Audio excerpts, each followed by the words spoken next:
ನಮಸ್ತೆ ವೀಕ್ಷಕರೇ, ಗುರುಪ್ಯೋ ನಮಃ ವಿಶೇಷ ಕಾರ್ಯಕ್ರಮಕ್ಕೆ ಸ್ವಾಗತ. ನಾನು ರಿಶಾಂತ್ ತೋಡಾರ್. ಅಜ್ಞಾನದ ಕತ್ತಲೆಯಲ್ಲಿ ದೀಪ ಬೆಳಕಿದವರು, ಬಾಳ ಹಾದಿಗೆ ದಾರಿ ತೋರುವವರು ಶಿಕ್ಷಕರು.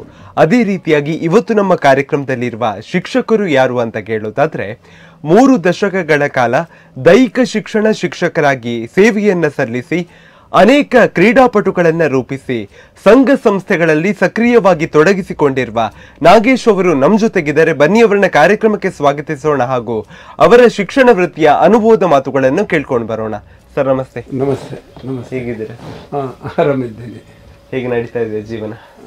ತೊಂದರೆ ಇಲ್ಲ. ಈಗ ಆರಾಮದಲ್ಲಿ ಸ್ವಲ್ಪ ಟೆನ್ಷನ್ ಫ್ರೀ ಆಗಿ ಇದ್ದೇನೆ ಅಷ್ಟೇ. ಅಂದ್ರೆ ಈಗ ಶಿಕ್ಷಣ ವೃತ್ತಿಯಲ್ಲಿ ಈಗಲೂ ತೊಡಗಿಸಿಕೊಂಡಿದ್ದೀರಾ? ಶಿಕ್ಷಣ ವೃತ್ತಿಯಲ್ಲಿ ತೊಡಗಿಸಿಕೊಂಡಿದ್ದೇನೆ. ಆದರೂ ಕೆಲವರು ಶಿಕ್ಷಕರಿಗೆಲ್ಲ ಸಮಸ್ಯೆಗಳಿಗೆ ಈಗಲೂ ಕೂಡ ಸ್ಪಂದನೆ ಮಾಡ್ತಾ ಇದ್ದೇನೆ ದೂರವಾಣಿ ಮುಖಾಂತರ. ಈಗ BLO ಡ್ಯೂಟಿ ಎಲ್ಲ ಬಂದಿದೆ ಅಂತೆ ಟೀಚರ್ಸ್ನವರಿಗೆ ಈ ಸಮಯದಲ್ಲಿ. ಅದು ಕೂಡ ಫೋನ್ ಮಾಡ್ತಾ ಇದ್ದಾರೆ. ಅದಕ್ಕೆ ನನ್ನ ಸಾಧ್ಯವಷ್ಟು ನನ್ನ ಒಂದು ಪ್ರಯತ್ನದಿಂದ ನಾನು ಅವರಿಗೆ ಸಮಸ್ಯೆಗಳನ್ನು ಪರಿಹಾರ ಮಾಡಲಿಕ್ಕೆ ಪ್ರಯತ್ನ ಮಾಡ್ತಾ ಇದ್ದೇನೆ. ಸರ್, ಈಗ ನಿಮ್ಮ ಒಂದು ಬಾಲ್ಯದ ನೆನಪನ್ನ ಮತ್ತೆ ಮಾಡೋದಾದ್ರೆ, ನಿಮ್ಮ ಒಂದು ಬಾಲ್ಯದಲ್ಲಿ ಎಲ್ಲಿ ನಿಮ್ಮ ವಿದ್ಯಾಭ್ಯಾಸ ಎಲ್ಲ ಎಲ್ಲಿ ಆಯ್ತು ಅನ್ನುವಂಥದ್ದು? ನನ್ನ ಸ್ವಂತ ಊರು ಉಡುಪಿ ತಾಲೂಕು ಶಿರ್ವ ಮಂಚಕಲ್ಲ ಅಂತ. ಅದು ಈಗ ಉಡುಪಿ ಜಿಲ್ಲೆ ಆಗಿದೆ, ಈಗ ಕಾಪು ತಾಲೂಕು ಅಂತ ಆಗಿದೆ. ಶಿರ್ವ ಗ್ರಾಮ ಅಂತ ಅಲ್ಲಿ ನನ್ನ ತಂದೆ ಅಂಚೆ ಇಲಾಖೆಯಲ್ಲಿ ಕೆಲಸ ಮಾಡ್ತಿದ್ರು, ಕೆ ಶಂಕರ್ ಅಂತ. ಆಮೇಲೆ ಅಮ್ಮ ಜೆ ಚೆನ್ನಮ್ಮ ಅಂತ, ಅವರು ಮಂಗಳೂರಿನಲ್ಲಿದ್ದರು. ಅವರ 3ನೇ ಮಗನಾಗಿ ನಾನು ಜನಿಸಿದೆ. ನನಗೆ ಮೊದಲು ಒಂದು ಅಕ್ಕ ಇದ್ದರು, ಆಮೇಲೆ ಅಣ್ಣ ಇದ್ದರು. ನಾನು ನನ್ನ ಪ್ರಾಥಮಿಕ ಶಿಕ್ಷಣ ನಾನು ಹಿಂದೂ ಹೈಯರ್ ಪ್ರೈಮರಿ ಸ್ಕೂಲ್, ಅದು ಶಿರ್ವ ಮಂಚಕಲಲ್ಲಿ ಮಾಡಿದೆ. ಆಮೇಲೆ ಇದು ಕೂಡ ಹಿಂದೂ ಪ್ರೌಢಶಾಲೆ ಶಿರ್ವ ಮಂಚಕಲ್ ಅಂತ. PUC ಕೂಡ ಹಿಂದೂ ಜೂನಿಯರ್ ಕಾಲೇಜ್ ಶಿರ್ವ ಮಂಚಕಲ್ ಅಲ್ಲೇ ಮಾಡಿದ್ದೆ ನಾನು. ಅದು ನನ್ನ ಸಾಧಾರಣ 1ರಿಂದ 12 PUC ತನಕ ನಾನು ಶಿರ್ವದಲ್ಲೇ ಮಾಡಿದ್ದು. ನಾನು ಎಲ್ಲ ಎಜುಕೇಷನ್ ಎಲ್ಲ ನಾನು ಅಂದರೆ ನಮ್ಮ ಮನೆ ಹತ್ತಿರ ಅಲ್ಲೇ ಸ್ಕೂಲ್ ಇದ್ದದ್ದು. ಅಂದ್ರೆ ಶಾಲಾ ದಿನಗಳಲ್ಲಿ ಶಿಕ್ಷಕರಾಗಬೇಕು ಅನ್ನುವಂಥ ಒಂದು ಆಸೆ ಇತ್ತ ಸರ್? ಶಾಲೆ ದಿನಗಳಲ್ಲಿ ನಾನು ಉತ್ತಮ ಕ್ರೀಡಾಪಟು. ಬೆಳಿಗ್ಗೆ ಮತ್ತು ಸಂಜೆ ನನಗೆ ಸ್ಪೋರ್ಟ್ಸ್ ಅಂದರೆ ಮೊದಲಿಂದ ಭಾರಿ ಇಂಟ್ರೆಸ್ಟ್. ಭಾರಿ ಕ್ರೀಡೆ ಅಂದರೆ ನನಗೆ ಆಯಿತು. ಒಂದು ಮ್ಯಾಚ್ ಇದ್ದರೆ ಅಲ್ಲಿ ಹೋಗಿ ನೋಡೋದು, ಟಿವಿಯಲ್ಲಿದ್ದರೆ ಟಿವಿಯನ್ನು ಇಡೀ ದಿವಸ ಮ್ಯಾಚ್ ಏನಾಗ್ತದೆ ಅಂತ ಒಂದು ಕುತೂಹಲ ನೋಡೋದು.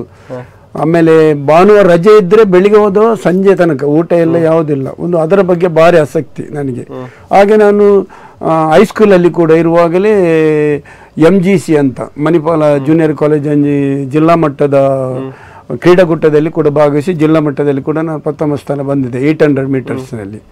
ಆಮೇಲೆ PUCಯಲ್ಲಿ ಕೂಡ ಹಾಗೆ ವಾಲಿಬಾಲ್, ಆಮೇಲೆ ಕ್ರಿಕೆಟ್, ಆಮೇಲೆ ಅಥ್ಲೆಟಿಕ್ಸ್. ನನ್ನ ಹೆಚ್ಚಿನ ನಾನು ಸಮಯವನ್ನು ಕ್ರೀಡೆಯಲ್ಲಿ ಕಲಿತಿದ್ದೆ. ನನ್ನ ಫ್ರೆಂಡ್ಸ್ನವರು ಯಾವುದೆಲ್ಲ ಸ್ಪರ್ಧೆಗಳಾಗ್ತಿತ್ತು ಅದರಲ್ಲೆಲ್ಲ ಭಾಗವಹಿಸ್ತಿದ್ದೆ. ಎಲ್ಲದರಲ್ಲೂ ಫುಟ್ಬಾಲ್ ಇರಲಿ, ಕ್ರಿಕೆಟ್ ಇರಲಿ. ನಮ್ಮ ಕಡೆ ಓವರ್ ಹ್ಯಾಂಡ್ ಇದ್ದದ್ದು. Over hand cricket match, football, volleyball ಎಲ್ಲದರಲ್ಲಿ ಭಾಗವಹಿಸ್ತಿದ್ದೆ ನಾನು. ಅಂದರೆ ಅಷ್ಟು ನನಗೆ ಆಸಕ್ತಿ ಕ್ರೀಡೆಯಲ್ಲಿ. ಅಂದ್ರೆ ಅವಾಗ್ಲೇ ಆಸಕ್ತಿ ಇತ್ತ ನಾನು ಮುಂದೆ ಇದು ದೈಹಿಕ ಶಿಕ್ಷಣ ಶಿಕ್ಷಕನ ಆಗ್ಬೇಕು ಅನ್ನುವಂಥ? ದೈಹಿಕ ಶಿಕ್ಷಣ ಆಗ್ಬೇಕಂತಿಲ್ಲ. ನನ್ನ ತಂದೆಗೆ ನಾನೊಂದು ಇಂಜಿನಿಯರ್ ಆಗಬೇಕು ಅಂತ ಒಂದು ಮನಸ್ಸಿತ್ತು ತಂದೆಗೆ. PUC ಆದ ನಂತರ ನನ್ನ ತಂದೆ ಡಿಗ್ರಿ ಹೋಗ್ಲಿಕ್ಕೆ ಬಿಡಲಿಲ್ಲ. ಆಗ ನಮಗೆ ಕರ್ನಾಟಕ ಪಾಲಿಟೆಕ್ನಿಕ್ ಅಂತ, ಅದಕ್ಕೆ PUC ಮಾರ್ಕ್ ಕಾರ್ಡ್. PUCಯಲ್ಲಿ ನಾನು ಅಪ್ಲಿಕೇಶನ್ ಹಾಕಿದೆ KPTಗೆ, ಕದ್ರಿಯಲ್ಲಿ KPT ಕರ್ನಾಟಕ ಪಾಲಿಟೆಕ್ನಿಕ್ ಅಪ್ಲಿಕೇಶನ್ ಹಾಕಿದೆ. ನನಗೆ ಅಲ್ಲಿ ಸೀಟ್ ಸಿಕ್ತು, ಸಿವಿಲ್ ಇಂಜಿನಿಯರ್ ಅಂತ, ಡಿಪ್ಲೊಮಾ ಸಿವಿಲ್ ಇಂಜಿನಿಯರ್ ಅಂತ ಒಂದು ಇದು ಸಿಕ್ಕಿತ್ತು, ಯಾವುದು ವಿಭಾಗ ಸಿಕ್ಕಿತ್ತು. ಹಾಗೆ ಅದರಲ್ಲಿ ಮುಂದುವರಿದ್ದೆ ನಾನು. ಮುಂದುವರೆಗೆ ಇಲ್ಲಿ ಕೂಡ ಹಾಗೆ ಸ್ವಲ್ಪ ಸ್ಪೋರ್ಟ್ಸಲ್ಲಿ KPTಯಲ್ಲಿ ಸ್ಪೋರ್ಟ್ಸಲ್ಲಿ ಗ್ರೌಂಡಲ್ಲಿ ಸ್ವಲ್ಪ ಆಡ್ತಿದ್ದೆ, ಪ್ರಾಕ್ಟೀಸ್ ಮಾಡ್ತಿದ್ದೆ. ಬಟ್ ನಾನು ಶಿಕ್ಷಕ ಆಗ್ತೇನೆ ಅಂತ ನನ್ನ ಕನಮನಸ್ಸಿನಲ್ಲಿ ಕೂಡ ನಾನು ಒಂದು ಆ ಥರದ ಭಾವನೆ ಇರಲಿಲ್ಲ. ನಾನು ಸ್ಪೋರ್ಟ್ಸಲ್ಲಿ ಇದ್ದೆ, ಬಟ್ ಶಿಕ್ಷಕರಾಗಬೇಕಂತ ಇರಲಿಲ್ಲ. ಡಿಪ್ಲೊಮಾ ಸಿವಿಲ್ ಆದ ನಂತರ 1 ವರ್ಷ ಡಿಪ್ಲೊಮಾ ಆಗಿ ಮನೆಯಲ್ಲಿದ್ದೆ. ಆಗ ನನಗೆ ನನ್ನ ಅಣ್ಣ ಬಂದು ಹೇಳಿದ, ಸ್ಪೋರ್ಟ್ಸಲ್ಲಿ ಇಂಟ್ರೆಸ್ಟ್ ಇದ್ದಾರಲ್ಲ, ನೀನು BPED ಏನಾದರೂ ಮಾಡು, ಸ್ಪೋರ್ಟ್ಸ್ ಫೀಲ್ಡ್ಗೆ ಹೋಗು, ನಿನಗೆ ಅದು ಒಳ್ಳೇದಲ್ಲ ಅಂತ. ಆಗ ಈಗ ಸಿವಿಲ್ ಮಾಡಿ ಏನು ಮಾಡಿ ಬಿಲ್ಡಿಂಗ್ ಕನ್ಸ್ಟ್ರಕ್ಷನ್, ಈ ಬ್ರಿಡ್ಜ್ ಎಲ್ಲ ಅದರಲ್ಲಿ ಆ ಸಮಯದಲ್ಲಿ ಅಷ್ಟು ಇರಲಿಲ್ಲ. ನನಗೆ ಅಣ್ಣನೊಂದು ಸಜೆಷನ್ ಕೊಂಡಿತ್ತು. ಮತ್ತು ನಾನು ದೈಹಿಕ ಶಿಕ್ಷಣ ಫಿಸಿಕಲ್ ಎಜುಕೇಷನ್ ಅದು ಟ್ರೈನಿಂಗ್ಗೆ ಹೋದೆ ಮಾವೀರ ಕಾಲೇಜಿನಲ್ಲಿ. ಹೌದು, ಆ 1 ವರ್ಷದ ಸಮಯದಲ್ಲಿ ನಿಮ್ಮ ಬದುಕು ಅನ್ನುವಂಥದ್ದು ತಿರುಗಿತ್ತು. ನನ್ನ ಸ್ವಲ್ಪ ನನ್ನ ಮನಸ್ಸನ್ನು ಬದಲಾವಣೆ ಮಾಡಿದ. ಹೌದು. ಅಂದ್ರೆ ನಿಮ್ಮ ತಂದೆ ತಾಯಿ ಯಾರಿಗಾದ್ರೂ ಶಿಕ್ಷಣ ವೃತ್ತಿಯಲ್ಲಿ ಇದ್ರ? ಇಲ್ಲ, ಯಾರು. ನನ್ನ ಅಜ್ಜ ಇದ್ರು, ತಂದೆ ಶಿಕ್ಷಕರಾಗಿದ್ರು. ಹಾಗೆ ತಂದೆಗೆ ಒಂದು ಇತ್ತು, ಅಣ್ಣನಿಗೆ ಕೂಡ ಒಂದು ಇತ್ತು, ಏನಂತ ಶಿಕ್ಷಕ ಬರ್ಲಿ ಅಂತ. ತಾಂತ್ರಿಕ ವಿಭಾಗ ಬಿಟ್ಟು ಇವಾಗ ಒಂದು ಸ್ಪೋರ್ಟ್ಸ್ ಅಲ್ಲಿ ಕೂಡ ಇದ್ದಾನಲ್ಲ, ಶಿಕ್ಷಕ ವೃತ್ತಿಯಲ್ಲಿ ಬರ್ಲಿ ಅಂತ ಒಂದು ಅವರಿಗೆ ಒಂದು ಮಹತ್ವಾಕಾಂಕ್ಷೆ ಇತ್ತು ಒಂದು. ಹಾಗೆ ಅಂದ್ರೆ ನೀವು ಆಗ್ಲೇ ಮಾತಾಡುವಾಗ ಹೇಳಿದ್ರೆ ಡಿಗ್ರಿ ಮಾಡೋದು ಬೇಡ ಅಂತ ಅಪ್ಪ ಹೇಳಿದ್ರು ಅಂತ. ಹೌದು. ಅದು ಯಾಕಾಗಿ ಸರ್? ಡಿಗ್ರಿ ಅಂದ್ರೆ ಬೇಡ, ಆ ಸಮಯದಲ್ಲಿ ಡಿಗ್ರಿ ಮಾಡಿ ಏನು ಪ್ರಯೋಜನ, ನೀನು ತಾಂತ್ರಿಕ ವಿಭಾಗದಲ್ಲಿ ಹೋಗಿ ಇಂಜಿನಿಯರ್ ಆಗ್ಬೇಕಂತ ಒಂದು ತಂದೆಗೆ. ಅದು ಡಿಪ್ಲೊಮಾ, ಅದರ ಒಂದು ಸಾಧಾರಣ BA ಅಲ್ಲದಿದ್ರು ಕೂಡ ಒಂದು ಡಿಪ್ಲೊಮಾ ಸಿವಿಲ್ ಇಂಜಿನಿಯರ್ ಅಂತ ಬರ್ತದಲ್ವ, ಹಾಗೆ ಒಂದು ಅವರಿಗೆ ಒಂದು ಆ ಥರದೊಂದು ಕನಸಿತ್ತು. ಮತ್ತೆ ಶಿಕ್ಷಕರ ನನಗೆ ಸಿಪೆಡ್ ಆಗಿ ನನಗೆ ಜಾಬ್ ಆಗ ಅವರಿಗೆ ತುಂಬ ಖುಷಿ ಪಟ್ಟರು. ಶಿಕ್ಷಕ ವೃತ್ತಿಯ ಒಂದು ಸಮಾಜದಲ್ಲಿ ಉತ್ತಮ ಒಂದು ಹುದ್ದೆ, ಸಮಾಜ ಗೌರವಿತ ಹುದ್ದೆ, ಅವರು ತುಂಬಾ ಆಸೆ ಪಟ್ಟರು, ಖುಷಿ ಆಯ್ತು ಅವರಿಗೆ ಶಿಕ್ಷಕ ವೃತ್ತಿ ಅಂತ. ನಿಮ್ಮ ಒಂದು ಮೊದಲು ವಿದ್ಯಾಸಂಸ್ಥೆಗೆ ಯಾವ ಒಂದು ವಿದ್ಯಾಸಂಸ್ಥೆಗೆ ಬಂದ್ರಿ ಸರ್? ನಿಮ್ಮ ಶಿಕ್ಷಣ ಇದು ಕೋರ್ಸ್ ಎಲ್ಲ ಮುಗಿಸಿಕೊಂಡು ನೀವು ಯಾವ ಒಂದು ಎಲ್ಲಿ ನಿಮ್ಮ ಒಂದು ಸೇವೆಗೆ ಬಂದ್ರಿ ಅನ್ನುವಂಥದ್ದು? ನಾನು ಸಿವಿಲ್ ಇಂಜಿನಿಯರ್ ಮಾಡಿದ ನಂತರ ಮತ್ತೆ ಗೌರ್ಮೆಂಟ್ ಕಾಲೇಜ್ ಮಂಗಳೂರಿನಲ್ಲಿ BA ಮಾಡಿದೆ. ಗೌರ್ಮೆಂಟ್ ಕಾಲೇಜ್ ಮಂಗಳೂರು, ಈಗ ಅದು ಮಂಗಳೂರು ಯೂನಿವರ್ಸಿಟಿ ಆಗಿದೆ. ಅಲ್ಲಿ BA ಮಾಡಿ ಅಲ್ಲಿ ವಾಲಿಬಾಲಲ್ಲಿ ಸ್ವಲ್ಪ ನಾನು ಉತ್ತಮ ಆಟಗಾರ, ಹೈಟ್ ಎಲ್ಲ ಇದ್ದ ಕಾರಣ ನಾನು ವಾಲಿಬಾಲ್ ಟೀಮಲ್ಲೇ ಮಾಡಿ, ಯೂನಿವರ್ಸಿಟಿ ಆಗಲಿಲ್ಲ ಬಟ್ ಯೂನಿವರ್ಸಿಟಿ ಲೆವೆಲಲ್ಲಿ ಕೆಲವು ಮ್ಯಾಚ್ಗಳನ್ನು ಆಡಿದ್ದೆ ನಾನು. ಆಮೇಲೆ ಮತ್ತೆ ನನ್ನ ಗೇಮ್ಸ್ ಎಲ್ಲ ನೋಡಿ ಮತ್ತೆ ನಾನು ಮಹಾವೀರ ಕಾಲೇಜಿನಲ್ಲಿ ಅನಂತರಾಜ ದೈಹಿಕ ಶಿಕ್ಷಣ ಮಹಾವಿದ್ಯಾಲಯದಲ್ಲಿ ನಾನು ಸಿಪೆಡ್ ಪದವಿಯನ್ನು ಪಡ್ಕೊಂಡೆ. ದೈಹಿಕ ಸಿಪೆಡ್ ಪಡ್ಕೊಂಡ 1 ವರ್ಷದಲ್ಲಿ ನಾನು DLRC ನಮ್ಮ ಆಗ ಗೋವಿಂದ ಗೌಡ್ರು ಇದ್ದುದು ಎಜುಕೇಷನ್ ಮಿನಿಸ್ಟರ್, ಅವರ ಒಂದು ಮುತುವರ್ಜಿಯಿಂದ ಅವರಿಗೆ ಒಂದು ಸಾಧಾರಣ ಆ ಸಮಯದ 60 ಶಿಕ್ಷಕರನ್ನು ನೇಮಕಾತಿ ಮಾಡಿದರು. ಅದರಲ್ಲಿ ನನಗೆ ಕೂಡ ನೇಮಕಾತಿ ಆಯಿತು. ಎಲ್ಲಿ ಅಂದರೆ ಆಗ ಸಮಯದಲ್ಲಿ ಶಂಭೂರ್ ಅಂತ, ಬಂಟ್ವಾಳದ ಶಂಭೂರ್ ಅಂತ ಆ ಪ್ಲೇಸಲ್ಲಿ ಪ್ರಥಮವಾಗಿ ನಾನು ದೈಹಿಕ ಶಿಕ್ಷಕರಾಗಿ, ಶಂಭೂರು ಸರ್ಕಾರಿ ಹಿರಿಯ ಪ್ರಾಥಮಿಕ ಶಾಲೆ ಶಂಭೂರು ಬಂಟ್ವಾಳ, ಇಲ್ಲಿ ನಾನು ಪ್ರಥಮವಾಗಿ ದೈಹಿಕ ಶಿಕ್ಷಕರಾಗಿ ಹುದ್ದೆ ಆ ಸ್ಕೂಲಲ್ಲಿ ಜಾಯಿನ್ ಆದೆ. ಹೇಗಿತ್ತು ಸರ್ ಅದೊಂದು ಅನುಭವ? ಅದು ಅನುಭವ ಅಂದ್ರೆ ಅದು ಹೇಳಲಿಕ್ಕೆ ಸಾಧ್ಯ ಇಲ್ಲ. ಯಾಕೆಂದ್ರೆ ನಾನು ಅಪಾಯಿಂಟ್ಮೆಂಟ್ ಆಗುವಾಗ ಉಡುಪಿ ಜಿಲ್ಲೆ ಅಂತ ಇರಲಿಲ್ಲ. ನಾನು ಶಿರುವ ಅಂತ ಹೇಳುವ ಕೂಡಲೇ ಅದು ದಕ್ಷಿಣ ಕನ್ನಡಗಿತ್ತು, ಮತ್ತೆ ಅದು ಉಡುಪಿ ಜಿಲ್ಲೆ ಅಂತ ಆದದ್ದು. ಫಸ್ಟ್ ಅಲ್ಲಿ ನಾನು ಮತ್ತೆ ಅಣ್ಣ ಒಂದ್ಸಲ ಅಪಾಯಿಂಟ್ಮೆಂಟ್ ಆದೇಶ ಬಂತು, ಸ್ಕೂಲ್ಗೆ ಹೋಗಿ ನೋಡ್ಲಿಕ್ಕೆ ಅಂತ ಹೋದೆವು. ಬಂಟ್ವಾಳದಲ್ಲಿ ಪಾನೆ ಮಂಗಳೂರಿನಿಂದ ರಿಕ್ಷಾ ಮಾಡಿಕೊಂಡು ಹೋಗ್ಲಿಕ್ಕೆ, ಅಲ್ಲಿ ಯಾವುದೇ ಬಸ್ಸುಗಳಿಲ್ಲ, ಅದು ತುಂಬಾ ಇಂಟೀರಿಯರ್ ಪ್ಲೇಸ್. ನೆರಿಕೊಂಬು, ಪಾನೆ ಮಂಗಳೂರಿಂದ ನೆರಿಕೊಂಬುನಿಂದ ನೆಕ್ಸ್ಟ್ ಶಂಭೂರಿಂದ ನೀರ್ಪಾದೆ, ಆ ಮಧ್ಯದಲ್ಲಿ ಯಾವುದೇ ಬಸ್ಸು ವಾಹನ ಸಂಚಾರಗಳಿಲ್ಲ. ಜೀಪ್ ಅಥವಾ ರಿಕ್ಷಾ ಆಟೋ ಮಾಡಿ ಹೋಗ್ಬೇಕು. ಆಟೋದಲ್ಲಿ ಕೂಡ ಒಬ್ಬರು ಕರ್ಕೊಂಡು ಹೋದ್ರೆ ಒಂದು ತುಂಬಾ ರೇಟ್ ಹೇಳ್ತಿದ್ರು, ಒಂದು 4-5 ಮಂದಿ ಅದೊಂದು 20 ರೂಪಾಯಿದಲ್ಲಿ ನಾನು ಹೋಗ್ತಿದ್ದೆ ಡೈಲಿ. ಅಂತ ಒಂದು ಗ್ರಾಮೀಣ ಪ್ರದೇಶ ಆ ಒಂದು ಶಂಭೂರಲ್ಲಿ ನಾನು 94ನೇ ಇಸ್ವಿಯಲ್ಲಿ ಅಲ್ಲಿ ನಾನು ಪ್ರಥಮ ಅಪಾಯಿಂಟ್ಮೆಂಟ್ ಆಗಿ ಸೇರಿದೆ, ಸರ್ಕಾರಿ ಕೆಲಸಕ್ಕೆ ಸೇರಿದೆ. ಅಲ್ಲಿ ಎಷ್ಟು ವರ್ಷಗಳ ಕಾಲ ಸೇವೆಯನ್ನು? ಅಲ್ಲಿ ಒಂದು 6 ವರ್ಷಗಳಲ್ಲಿ ಸೇವೆ ಮಾಡಿದೆ. ಅಲ್ಲಿ ಸೇವೆ ಮಾಡಿದ ಕೂಡಲೇ ಅಲ್ಲಿ ನನಗೆ ಕ್ರೀಡೆಯಲ್ಲಿ ಜಾಸ್ತಿ ಇದ್ದ ಕಾರಣ ವಾಲಿಬಾಲನ್ನು ನಾನು ತೆಗೆದುಕೊಂಡೆ. ಅಲ್ಲಿ ಗ್ರಾಮಾಂತರ ಮಕ್ಕಳು ಬಹಳ ಹುಷಾರಾಗಿದ್ದರು ಆ ಮಕ್ಕಳು. ಅವರು ವಾಲಿಬಾಲಲ್ಲಿ ಕ್ರೀಡೆ ಮಾಡಿ ತಾಲೂಕು ಮತ್ತು ಜಿಲ್ಲಾ ಮಟ್ಟದಲ್ಲಿ ಕೂಡ ನಾನು ಆ ಸಮಯದಲ್ಲಿ ನಮ್ಮ ಶಂಭೂರ ವಿದ್ಯಾರ್ಥಿಗಳು ಪ್ರಥಮವಾಗಿ ಅಲ್ಲಿ ದೈಹಿಕ ಶಿಕ್ಷಕ ಹುದ್ದೆ ಸರ್ಕಾರದಿಂದ ಆದೇಶ ಆದದ್ದು. ಅಷ್ಟೇ ತನಕ ಅವರ ಮಕ್ಕಳಿಗೆ ದೈಹಿಕ ಶಿಕ್ಷಕರ ಏನು, ಕ್ರೀಡೆ ಅಂದರೆ ಏನಂತ ವಿಷಯ ಗೊತ್ತಿರಲಿಲ್ಲ. ನಾನು ಹೋದ ನಂತರ ದೈಹಿಕ ಶಿಕ್ಷಣದ ಬಗ್ಗೆ ಅವರ ಮಕ್ಕಳಲ್ಲಿ ಆಸಕ್ತಿ, ಅದರ ಬಗ್ಗೆ ಒಂದು ಆರೋಗ್ಯವಾದ ಚಟುವಟಿಕೆ ಅಂತ ಅವರಿಗೆ ಮನದಟ್ಟು ಮಾಡಿ ಆ ಹೆಚ್ಚಿನ ಮಕ್ಕಳನ್ನು ದೈಹಿಕ ಶಿಕ್ಷಣದಲ್ಲಿ ಭಾಗವಹಿಸುವ ಹಾಗೆ ನಾನು ಮಾಡಿದೆ ಆ ಸಂದರ್ಭದಲ್ಲಿ. ಸರ್, ಅಲ್ಲಿ ಯಾವ ರೀತಿಯಾಗಿತ್ತು ವಿದ್ಯಾರ್ಥಿಗಳನ್ನ ತಯಾರಿಸುವಂತದ್ದು ದೈಹಿಕ ಶಿಕ್ಷಣಕ್ಕೆ? ಅಂದ್ರೆ ಆ ಸಮಯದಲ್ಲಿ ಆ ವಿದ್ಯಾರ್ಥಿಗಳಿಗೆ ಖಾಲಿ ಪಾಠ ಪ್ರವಚನ ಮಾತ್ರ, 4 ಗೋಡೆ ಮಧ್ಯದಲ್ಲಿ ಒಂದು ಪಾಠ ಪ್ರವಚನಿಗೆ ಮಾತ್ರ ಅಲ್ಲಿ ವೇದಿಕೆ ಇತ್ತು. ಹೊರಗೆ ಗ್ರೌಂಡಲ್ಲಿ ಮಕ್ಕಳು ಅವರಷ್ಟೇ ಆಡ್ತಿದ್ರು. ಬೆಡ್ಚಂಡಿ ಇರುವುದು, ಲಗೋರಿ ಇರುವುದು, ಯಾವುದೆಲ್ಲ ಬಿಲ್ಲೆ ಆಟಗಳು, ಯಾವುದೇ ಅವರಷ್ಟೇ ಕ್ರಿಕೆಟ್ ಇಟ್ಕೊಂಡು ಕೋಲ್ ಇಟ್ಕೊಂಡು ಕ್ರಿಕೆಟ್ ಆಡ್ತಿದ್ರು. ಒಂದು ಸಿಸ್ಟಮೆಟಿಕ್ ಆದ ಒಂದು ಆಟ ಆಡ್ತಾ ಇರಲಿಲ್ಲ. ಯಾವಾಗ ನಾನು ಅಲ್ಲಿ ಹೋದ್ನ ಅಲ್ಲಿ ಮಕ್ಕಳಲ್ಲಿ ಯಾವ್ದು ಮಕ್ಕಳು ಹೈಟ್ ಆಗಿದ್ದಾರೆ, ಯಾವ ಮಕ್ಕಳು ಸ್ವಲ್ಪ ಗಟ್ಟಿಮುಟ್ಟಾಗಿದ್ದಾರೆ, ಆ ಗಟ್ಟಿಮುಟ್ಟಾದವರನ್ನು ಕಬಡ್ಡಿಗೆ, ಹೈಟ್ ಆಗಿ ಸ್ವಲ್ಪ ಆಕ್ಟಿವ್ ಇದ್ದವರನ್ನು ವಾಲಿಬಾಲಿಗೆ, ಹಾಗೆ ನಾನು ಅವರನ್ನು ಆಯ್ಕೆ ಮಾಡಿಕೊಂಡೆ. ಆಗ ಒಂದು 100-200 ಚಿಲ್ಲರ ಮಕ್ಕಳು ಇದ್ರು ಅಲ್ಲಿ. ನನಗೆ ಅಲ್ಲಿ ಈಸಿ ಆಯ್ತು, ಮಕ್ಕಳಿಗೆ ಆಯ್ಕೆ ಮಾಡ್ಲಿಕ್ಕೆ ಸ್ವಲ್ಪ ಒಳ್ಳೆ ಒಂದು ಪ್ರಯೋಜನ ಆಯ್ತು. ಯಾಕಂದ್ರೆ ಹೈಟ್ ನ ಮಕ್ಕಳು ಯಾವಾಗಲೂ ವಾಲಿಬಾಲ್ಗೆ ಸ್ವಲ್ಪ ಹೈಟ್ ಇದ್ದವರು ಬೇಕು, ಕಬಡ್ಡಿಗೆ ಸ್ವಲ್ಪ ಫ್ಯಾಟ್ ಗಟ್ಟಿ ಇದ್ದವರು ಬೇಕು. ಹಾಗೆ ಮತ್ತೆ ನಾನು ಕಬಡ್ಡಿ ಆಮೇಲೆ ವಾಲಿಬಾಲ್ ತಂಡ ಮಾಡಿಕೊಂಡು ಹೋದೆ ನಾನು. ಆ ಸಮಯದಲ್ಲಿ ನಾನು ಬಂಟ್ವಾಳದ ದೈಹಿಕ ಶಿಕ್ಷಕ ಸಂಘದ ಕಾರ್ಯದರ್ಶಿ ಕೂಡ ಆದೆ. ಆ ಸಮಯದಲ್ಲಿ ನನ್ನ ಆಟ ನೋಡಿ, ನನ್ನ ಒಂದು ಸಂಘಟನೆ ನೋಡಿ ಅವರಿಗೆ ನನಗೆ ದೈಹಿಕ ಶಿಕ್ಷಣ ಒಂದು ಕಾರ್ಯದರ್ಶಿ ಹುದ್ದೆಯನ್ನು ಕೊಟ್ಟರು ಅಲ್ಲಿ. ಅಂದ್ರೆ ಯಾವ ರೀತಿಯಾಗಿ ಅದನ್ನು ಬ್ಯಾಲೆನ್ಸ್ ಮಾಡಿದ್ದೀರಿ ಸರ್? ಒಂದು ಕಡೆಯಲ್ಲಿ ಕಾರ್ಯದರ್ಶಿ ಕೂಡ ಆಗ್ತೀರಾ, ಈ ಕಡೆಯಲ್ಲಿ ಶಿಕ್ಷಕರಾಗಿ ಸೇವೆಯನ್ನ. ಶಿಕ್ಷಕರಾಗಿ ಅಂದ್ರೆ ನಮ್ಗೆ ಪಾಠದ ಸಮಯದಲ್ಲ, ಪಾಠ ಬಿಟ್ಟಾದ ನಂತರ, ಸ್ಕೂಲ್ ಬಿಟ್ಟಾದ ನಂತರ ನಮ್ಮ ದೈಹಿಕ ಶಿಕ್ಷಕರ ಚಟುವಟಿಕೆಯಲ್ಲಿ ಮತ್ತೆ ನಮ್ದು ಸಾಧಾರಣವಾಗಿ ಜುಲೈ ಎಂಡಿನಿಂದ ಸಾಧಾರಣ ಸೆಪ್ಟೆಂಬರ್ ಅಕ್ಟೋಬರ್ ತನಕ ನಮ್ಮ ಕ್ರೀಡಾ ಚಟುವಟಿಕೆಗಳು ಬರ್ತದೆ ಈ ಮಳೆಗಾಲದಲ್ಲಿ. ಮತ್ತೆ ಇಲ್ಲ, ಈ ನವೆಂಬರ್ ಆದ ನಂತರ ಎಲ್ಲ ಜಿಲ್ಲಾ ರಾಜ್ಯ ಮಟ್ಟದ ಆಗ್ತದೆ ವಿನ ಮತ್ತೆ ನಮ್ಗೆ ಯಾವುದೇ ಚಟುವಟಿಕೆಗಳು ಇಲ್ಲ, ಎಲ್ಲ ಮುಗೀತದೆ. ಆಮೇಲೆ ನಾವು ಮಕ್ಕಳಿಗೆ ನೆಕ್ಸ್ಟ್ ಇಯರ್ನದ್ದು ಯಾವ ರೀತಿ ಪ್ಲಾನ್ ಮಾಡಬೇಕು, ಅವರು ಯಾವ ರೀತಿ ಈಗಲೇ 7ನೇ ಕ್ಲಾಸ್ ಮಕ್ಕಳಿಗೆ ಹೋಗ್ತಾರೆ, ನೆಕ್ಸ್ಟ್ 6ನೇವರಿಗೆ ನಾವು ರೆಡಿ ಮಾಡ್ತಿದ್ದೆವು. ಅಂದ್ರೆ ಮುಂದೆ ನೆಕ್ಸ್ಟ್ ಇಯರ್ ಬರ್ತದಲ್ವಾ ಮಕ್ಕಳಿಗೆ, ಆ ರೆಡಿ ಮಾಡಿಕೊಂಡು ಅದರೊಟ್ಟಿಗೆ ನಾನು ಸಂಘಟನೆಯಲ್ಲಿ ಕೂಡ ಸ್ವಲ್ಪ ಸಕ್ರಿಯವಾಗಿ ಭಾಗವಹಿಸ್ತಿದ್ದೆ. ಅಂದ್ರೆ ನಮಗೆ ದೈಹಿಕ ಶಿಕ್ಷಣ ಯಾವಾಗಲೆಲ್ಲ 3 ತಿಂಗಳು 2 ತಿಂಗಳಿಗೊಮ್ಮೆ ಸಲ ಮೀಟಿಂಗ್ ಏನಾದಿದ್ರೆ ಅದಕ್ಕೆ ನಾನು ಭಾಗವಹಿಸ್ತಿದ್ದೆ. ಅಂದ್ರೆ ಸರ್, ಈಗ ಒಂದು ವಿದ್ಯಾರ್ಥಿಯನ್ನ ಸೆಲೆಕ್ಟ್ ಮಾಡೋದಂದ್ರೆ ಯಾವ ರೀತಿಯಾಗಿ ನೀವು ಆ ಒಂದು ಯುವಕನಲ್ಲಿ ಅಥವಾ ಒಂದು ವಿದ್ಯಾರ್ಥಿಯಲ್ಲಿ ಪ್ರತಿಭೆ ಇದೆ ಅನ್ನುವಂಥದ್ದು ನೀವು ಪತ್ತೆ ಹಚ್ಚಿದ್ದೀರಾ ಅನ್ನುವಂಥ? ಹೌದು, ಪ್ರತಿಯೊಂದು ಮಗುವಿನಲ್ಲಿ ಕೂಡ ಒಂದಲ್ಲ ಒಂದು ಪ್ರತಿಭೆ ಇದ್ದೇ ಇರ್ತದೆ. ಅದು ಯಾವ್ದಿರ್ಬಹುದು, ಕೆಲವು ಕಲಿಯುವುದರಲ್ಲಿ ಇರ್ತದೆ, ಕೆಲವು ಡ್ರಾಯಿಂಗ್ ಅಲ್ಲಿ ಇರ್ತದೆ, ಕೆಲವು ಮಾತುಗಾರಿಕೆಯಲ್ಲಿ ಇರ್ತದೆ, ಕೆಲವು ಪೋಖ್ರಿಗಳು ಮಾಡುವುದರಲ್ಲಿ ಕೂಡ ಹೊಡೆದುಕೊಂಡು ಎಲ್ಲರಿಗೆ ಆಗುದಿಲ್ಲ ಅದು ಪ್ರತಿಭೆಗಳು. ಹಾಗೆ ಕೆಲವರು ವಿದ್ಯಾರ್ಥಿಗಳು ನಾನು ಅಸೆಂಬ್ಲಿಯಲ್ಲಿ ನಿಲ್ಲಿಸ್ತೇನೆ, ಅಂದ್ರೆ ಗ್ರೌಂಡ್ಗೆ ಬಂದು ಎಲ್ಲರನ್ನು ನಾನು ನಿಲ್ಲಿಸ್ತೇವೆ. ನಿಲ್ಲಿಸುವಾಗ ನನಗೆ ಅವರ ಕಾಲಿನ ಆಕಾರಗಳು, ದೇಹದ ಆಕಾರಗಳು, ಕೆಲವು ಕಾಲುಗಳು ಸ್ವಲ್ಪ ಗೊತ್ತಾಗ್ತದೆ ನಮ್ಮ.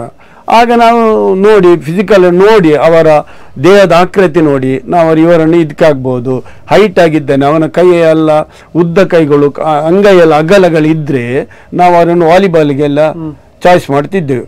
ಆಮೇಲೆ ಅವರ ಹತ್ರ ಮಾತಾಡಿ, ಹೇಗೆ ನಿಮ್ಮ ಆರೋಗ್ಯ ಹೇಗೆ ಉಂಟು, ಏನಾದರೂ ನಿಮಗೆ ಹಾರ್ಟದ್ದು ಏನಾದರೂ ಉಂಟಾ, ಪ್ರಾಬ್ಲಮ್ ಉಂಟಾ, ಅಲ್ಲಿ ಏನಾದರೂ ಕೇಳಿ ಅವರ ಹತ್ರ ಹೇಳಿ ಪ್ರಾಕ್ಟೀಸ್ ಮಾಡಿ. ನಾವೊಂದು ವಾಲಿಬಾಲ್ಗೆ 12 ಆದ್ರೆ ಒಂದು 20 ಮಂದಿಯನ್ನು ತೆಗೆದುಕೊಳ್ತಿದ್ದೆವು. ಆ 20 ಮಂದಿಯನ್ನು ತೆಗೆದುಕೊಳ್ಳುವಾಗ ಕೆಲವು ವೀಕ್ನೆಸ್ ಇದ್ರೆ ನಾವು ಅವರಿಗೆ ಸೂಟ್ ಆಗುದಿಲ್ಲ ಅಂತ ಅವ್ರು ಬಿಟ್ಟಿದೆ ಕೂಡ ಉಂಟು. ಕೆಲವು ಮಕ್ಕಳು ಕೂಗಿದ್ದಾರೆ, ಸರಿ ನಾವು ಕೂಡ ಬರ್ತೇವೆ, ಬಟ್ ಏನು ಪ್ರಯೋಜನ ಇಲ್ಲ. ಈಗ ವಾಲಿಬಾಲ್ಗೆ ಸ್ವಲ್ಪ ಒಂದು ಹೈಟ್ ಇದ್ದವನು, ಇಷ್ಟು ಚಿಕ್ಕ ಇದ್ದವನು ತೆಗೆದುಕೊಳ್ಳಿಕ್ಕೆ ಆಗುದಿಲ್ಲ. ಕಬಡ್ಡಿಯಲ್ಲಿ ಕೂಡ ಹಾಗೆ ಸ್ವಲ್ಪ ಗಟ್ಟಿ ಇದ್ದವನು ಬಿಟ್ಟು ಸಪುರದವನು ತೆಗೆದುಕೊಳ್ಳಿಕ್ಕೆ ಆಗುದು.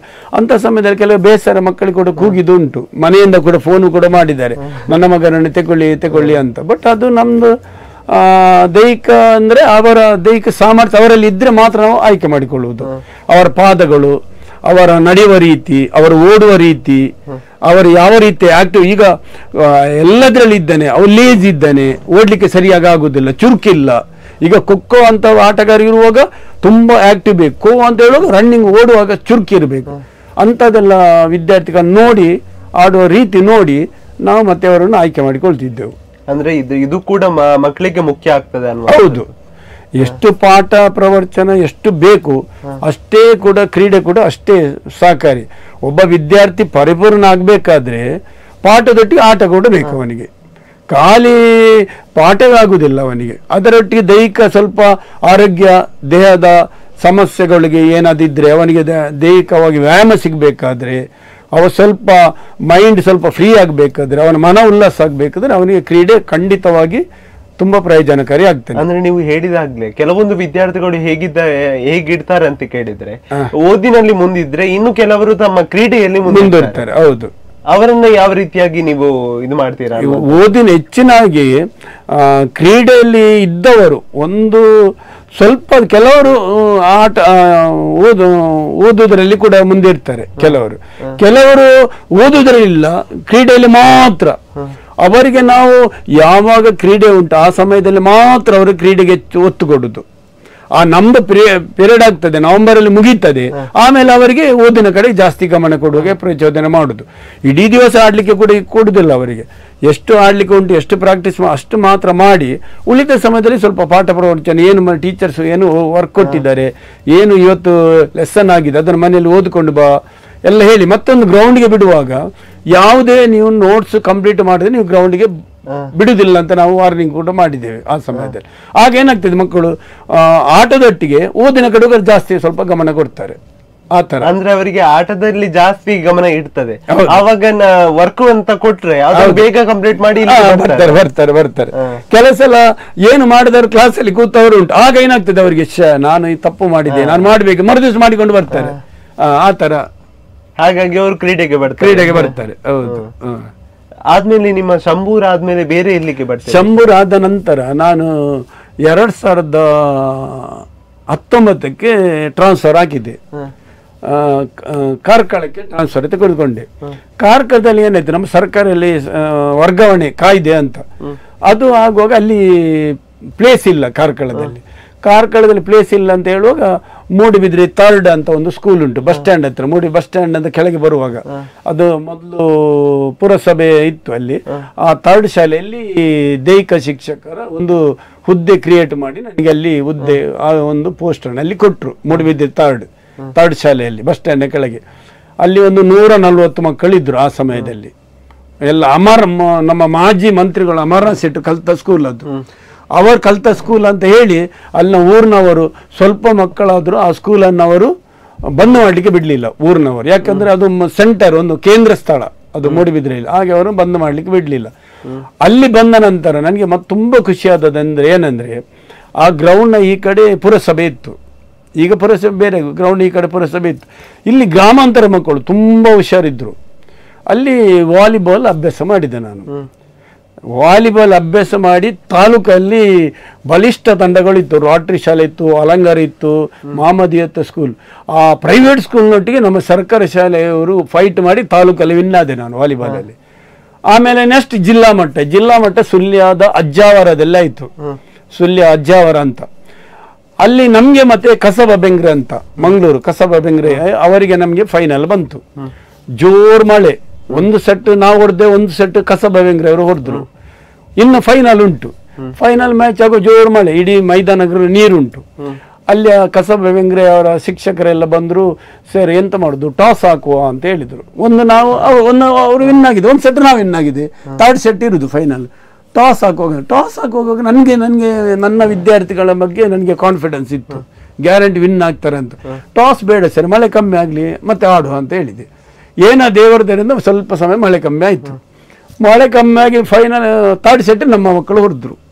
ಜಿಲ್ಲೆಯಲ್ಲಿ ಪ್ರಥಮ ಸ್ಥಾನ ಬಂದು ಚಿಕ್ಕಬಳ್ಳಾಪುರ ಬಾಗೇಪಳ್ಳಿ ಅಂತ ಒಂದು, ಅದು ಆಂಧ್ರ ಬಾರ್ಡರ್, ಅಲ್ಲಿ ರಾಜ್ಯ ಮಟ್ಟದ ಒಂದು ಕ್ರೀಡಾಕೂಟಕ್ಕೆ ನಮ್ಮ ಮಕ್ಕಳು ಅಂಡರ್ 14 ನಮ್ಮ ಮಕ್ಕಳು 3rd ಶಾಲೆ ಮಕ್ಕಳು ಭಾಗವಹಿಸಿದ್ರು. ಅದೊಂದು ತುಂಬ ಖುಷಿ ಆಯಿತು ನಮಗೆ. ಮಕ್ಕಳು ಅಂದರೆ ಒಂದು ಸರ್ಕಾರಿ ಶಾಲೆ ಮಕ್ಕಳು ಒಂದು ರಾಜ್ಯ ಮಟ್ಟಕ್ಕೆ ಹೋಗುವುದಂದರೆ ಈಗಿನಲ್ಲಿ ಭಾರಿ ಕಷ್ಟ. ಯಾಕೆಂದರೆ ತುಂಬ ನಮಗೆ ಪೈಪೋಟಿ ಕೊಡುವ ಒಂದು ಪ್ರೈವೇಟ್ ಶಾಲೆಯವರು, ಅವರದ್ದು ಬೇಕಾದಷ್ಟು ಅವರಿಗೆ ಆರ್ಥಿಕ ಉಂಟು, ಮಕ್ಕಳಿಗೆ ಬೇಕಾದಷ್ಟು ಡ್ರೆಸ್ ಕೊಡ್ತಾರೆ, ಶೂ ಕೊಡ್ತಾರೆ. ನಮ್ಮಲ್ಲಿ ಏನು ಬರೀ ಕಾಲೆಯಲ್ಲಿ ಮಕ್ಕಳು. ಆದರೂ ಆ ಸಮಯದಲ್ಲಿ ಒಂದು ರಾಜ್ಯ ಮಟ್ಟಕ್ಕೆ ಹೋಗಿದ್ದೇನೆ. ಅದು ನಮಗೆ ತುಂಬ ಒಂದು ನನ್ನ ಜೀವಮಾನದಲ್ಲಿ ನನಗೆ ತುಂಬ ಖುಷಿ ಮಾಡುವ ಒಂದು